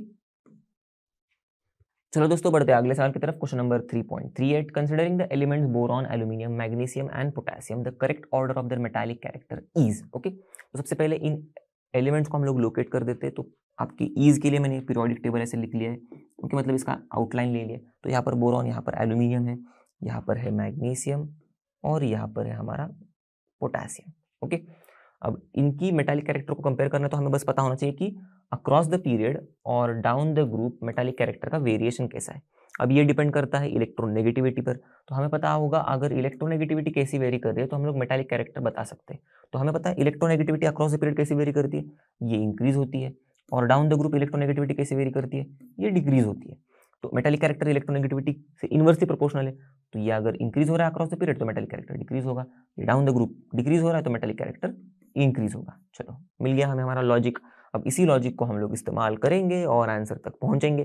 तो देखो, अब डाउन द ग्रुप हम लोग आ रहे तो मेटालिक कैरेक्टर बढ़ रहा है, और अक्रॉस द पीरियड ओके ऐसे आ रहे तो मेटालिक कैरेक्टर घट रहा है। इसका मतलब मेटालिक कैरेक्टर उस तरफ ज्यादा है, ओके, और नीचे ज्यादा है। तो अगर हम लोग उस तरफ मतलब लेफ्ट की तरफ और नीचे एलिमेंट ढूंढे, ओके, तो लेफ्ट की तरफ और सबसे नीचे जो भी एलिमेंट होगा उसका मेटालिक कैरेक्टर सबसे ज्यादा होगा, करेक्ट। तो यहाँ पर लेफ्ट की तरफ मेटालिक कैरेक्टर ज्यादा है, नीचे मेटालिक कैरेक्टर ज्यादा है तो हम लोग ज्यादा हो रहा है। तो देखो लेफ्ट की तरफ और नीचे ही है हमारा पोटेशियम, तो सबसे ज्यादा मेटालिक कैरेक्टर होगा यहाँ पर पोटेशियम का। अब चलो, अब आते हैं मैग्नीशियम, एल्यूमिनियम और बोरॉन की तरफ। अब इन तीनों को कंपेयर करना है, तो सबसे पहले हम लोग क्या करते हैं, मैग्नीशियम और एल्यूमिनियम को कंपेयर करते हैं, क्योंकि ये देखो एक ही पीरियड में, ओके। तो पोटेशियम की सबसे ज्यादा होगी क्योंकि वो सबसे नीचे है, सबसे लेफ्ट में है। थोड़ा ऊपर आएंगे हम लोग तो हमें मिल रहे हैं मैग्नीशियम और एल्यूमिनियम। अब इन दोनों में झगड़ा शुरू है, मेरा मेटालिक कैरेक्टर ज्यादा या तेरा। तो ये हम लोग बताएंगे कैसे, अक्रॉस द पीरियड के वेरिएशन से। देखो यहाँ पर इस्तेमाल होगा अक्रॉस द पीरियड का वेरिएशन अच्छे से, क्योंकि हम लोग अक्रॉस द पीरियड आ रहे हैं तो मेटालिक कैरेक्टर घट रहा है, तो इसका मतलब यहाँ से यहाँ आएंगे मेटालिक कैरेक्टर कम होगा, तो एल्यूमिनियम का मेटालिक कैरेक्टर कम होगा, करेक्ट, देन मैग्नीशियम। अब हम लोग कंपेयर करते हैं एल्यूमिनियम का बोरॉन के साथ, तो हमें पता चल जाएगा कि मतलब है क्या एक्चुअल में बोरॉन और एल्यूमिनियम के बीच में मेटालिक कैरेक्टर का वेरिएशन, या फिर बोरॉन और एल्यूमिनियम के बीच में किसका ज्यादा मेटालिक कैरेक्टर है। तो देखो, अब बोरॉन और एल्यूमिनियम एक ही ग्रुप में है। अब हम लोग ने क्या देखा है, एक ही ग्रुप में। अब डाउन द ग्रुप हम लोग जब आएंगे मेटालिक कैरेक्टर बढ़ेगा, तो इसका मतलब एल्यूमिनियम का मेटालिक कैरेक्टर ज्यादा होगा। तो मैं अगर यहाँ पर लिख देता हूँ एल्यूमिनियम का मेटालिक कैरेक्टर ज्यादा देन बोरॉन, तो अगर मैं ठीक से इसको अरेंज कर दूँ तो ये कुछ ऐसा होगा। देखो, मैग्नीशियम का मेटालिक कैरेक्टर ज्यादा है देन एल्यूमिनियम, और एल्यूमिनियम का मेटालिक कैरेक्टर जो है ज्यादा है देन बोरॉन। अब बस इन तीनों को मैंने कंपेयर कर लिया, मुझे पता है सबसे ज्यादा पोटेशियम का ही है, तो ये ऑर्डर में यहाँ पर लगा दूँ तो खत्म हो जाएगा काम, right. Magnesium greater than aluminium greater than boron. Okay, चलो मिल गया हमें हमारा करेक्ट ऑर्डर। ओके, ये हम लोग ने क्यों लगाया मैग्नीशियम, एल्यूमिनियम और बोरॉन का ऑर्डर, क्योंकि हमें पता है कि पोटेशियम का सबसे ज्यादा मेटालिक कैरेक्टर है इन चारों में, तो ये तो सबसे पहले आएगा। उसके बाद ये ऑर्डर हम लोग ने लगा दिया क्योंकि हम लोग ने इनका कंपैरिजन कर लिया, और फिर हम लोग इस ऑर्डर पर आ गए जिसको हम लोग ने यहाँ पर यूज कर दिया। तो ओवरऑल हमें ऑर्डर मिल गया। अब यही ऑर्डर देखो यहाँ पर कहाँ पर है, देखो potassium greater than magnesium, magnesium greater than aluminium, aluminium greater than boron. ये है हमारा करेक्ट ऑर्डर डी। चलो बढ़ते हैं अगले सवाल की तरफ। Considering the elements boron, carbon, nitrogen, fluorine and silicon, the correct order of the non metallic character is. Okay, अब नॉन मेटालिक कैरेक्टर बताना है तो सेम हम लोग सेम ही तरीका फॉलो करेंगे। पहले हम लोग एलिमेंट्स को एक बार नोट डाउन कर लेते हैं, मतलब कि उनका लोकेशन कहाँ पर है। आप पीरियोडिक टेबल लेने की जरूरत है ऐसे नहीं है, आप नॉर्मली ऐसे भी लोकेट करोगे तो भी आपको अंदाजा आ जाएगा। बस ओके, तो आपको अच्छे से समझ में आने के लिए मैं यहाँ पर लिख रहा हूँ बोरॉन, कार्बन, नाइट्रोजन, फिर ऑक्सीजन है, पर हमें ऑक्सीजन तो नहीं दिया, हमें डायरेक्टली फ्लोरीन दिया है, और उसके बाद दिया है सिलिकॉन, तो कार्बन के नीचे ही आता है सिलिकॉन।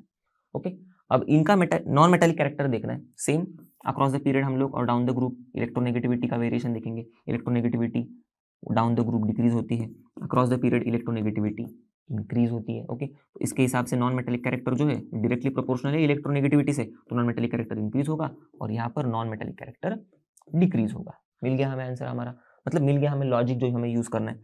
अब इस लॉजिक को यूज करना है, तो देखो across the period non metallic character बढ़ रहा है, तो ये जो सामने सीधा सीधा ऑर्डर दिख रहा है हमें, इसी ऑर्डर में नॉन मेटालिक कैरेक्टर बढ़ रहा है, तो इसका मतलब फ्लोरीन का सबसे ज्यादा, ओके, फिर नाइट्रोजन का नॉन मेटालिक कैरेक्टर, फिर कार्बन का, फिर लास्ट में बोरॉन का।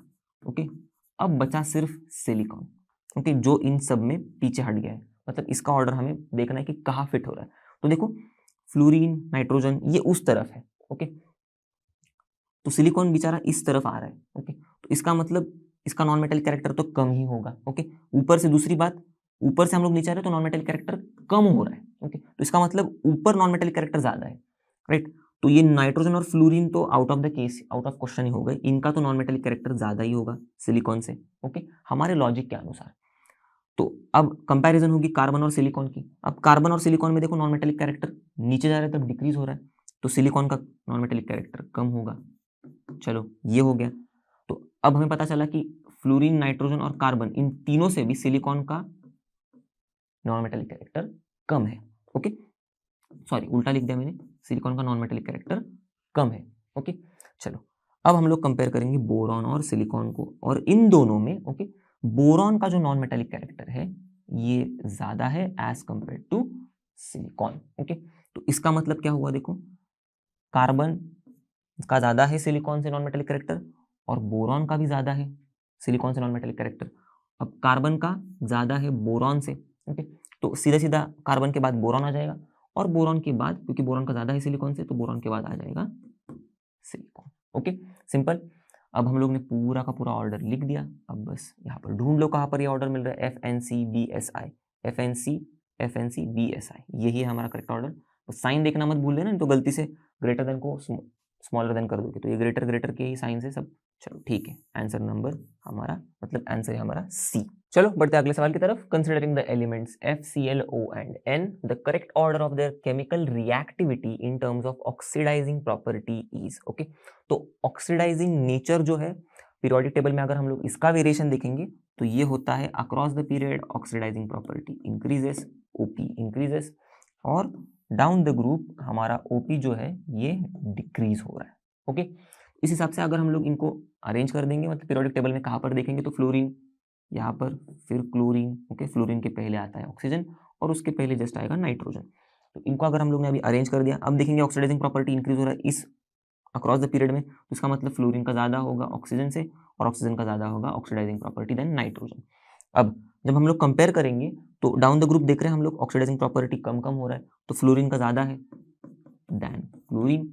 ओके, ऑक्सीजन और क्लोरीन के केस में देखेंगे तो ऑक्सीजन का इलेक्ट्रोनेगेटिविटी क्योंकि ज्यादा है क्लोरीन से, ओके, इसीलिए ऑक्सीजन का ऑक्सीडाइजिंग प्रॉपर्टी भी ज्यादा है क्लोरीन से। ओके, तो ये दो ऑर्डर तो हमें मिल गए। इतना तो हमें समझ में आ गया कि फ्लोरीन के बाद ऑक्सीजन ही होगा और ऑक्सीजन के बाद ही क्लोरीन होगा। अब देखना है कि नाइट्रोजन और क्लोरीन के बीच में कौन ज्यादा, किसका ज्यादा ऑक्सीडाइजिंग प्रॉपर्टी है। तो अब देखो हमारे जो लॉजिक के आधार पर across the period down the group के आधार पर देखो फ्लोरीन से हम लोग इस तरफ जा रहे हैं तो ऑक्सीजन आ रहा है, फ्लोरीन से एक नीचे जा रहे हैं तो क्लोरीन आ रहा है।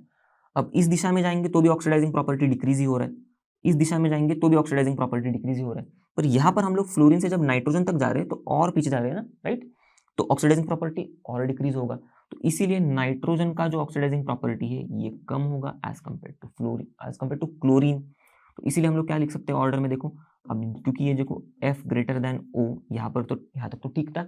ओके, अब हमें पता चल गया है कि क्लोरीन का ऑक्सीडाइजिंग प्रॉपर्टी नाइट्रोजन से ज्यादा है और ऑक्सीजन का क्लोरीन से ज्यादा है, तो ऑक्सीजन का ज्यादा है क्लोरीन से और क्लोरीन का ज्यादा है नाइट्रोजन से, राइट। तो बन गया हमारा ऑर्डर FOClN। तो यहाँ पर क्या दिख रहा है, FOClN, ग्रेटर ग्रेटर का साइन है। चलो ये है हमारा राइट आंसर बी। तो इसी के साथ दोस्तों हम लोग इस वीडियो के एंड तक आ गए हैं और हम लोग ने इस चैप्टर के सारे सवालों के जवाब भी देख लिए, राइट। और आई होप आप सभी को इस चैप्टर में जो भी हम लोग ने सवालों के जवाब देखे वो बहुत अच्छे से समझ में आए होंगे, आपको बहुत मजा आया होगा इनको सीखने में, राइट। और जैसे कि आप सभी को पता है लर्न मतलब फ्री है पर बेस्ट है। तो मिलते हैं अगले वीडियो में, तब तक के लिए bye bye and have a great day.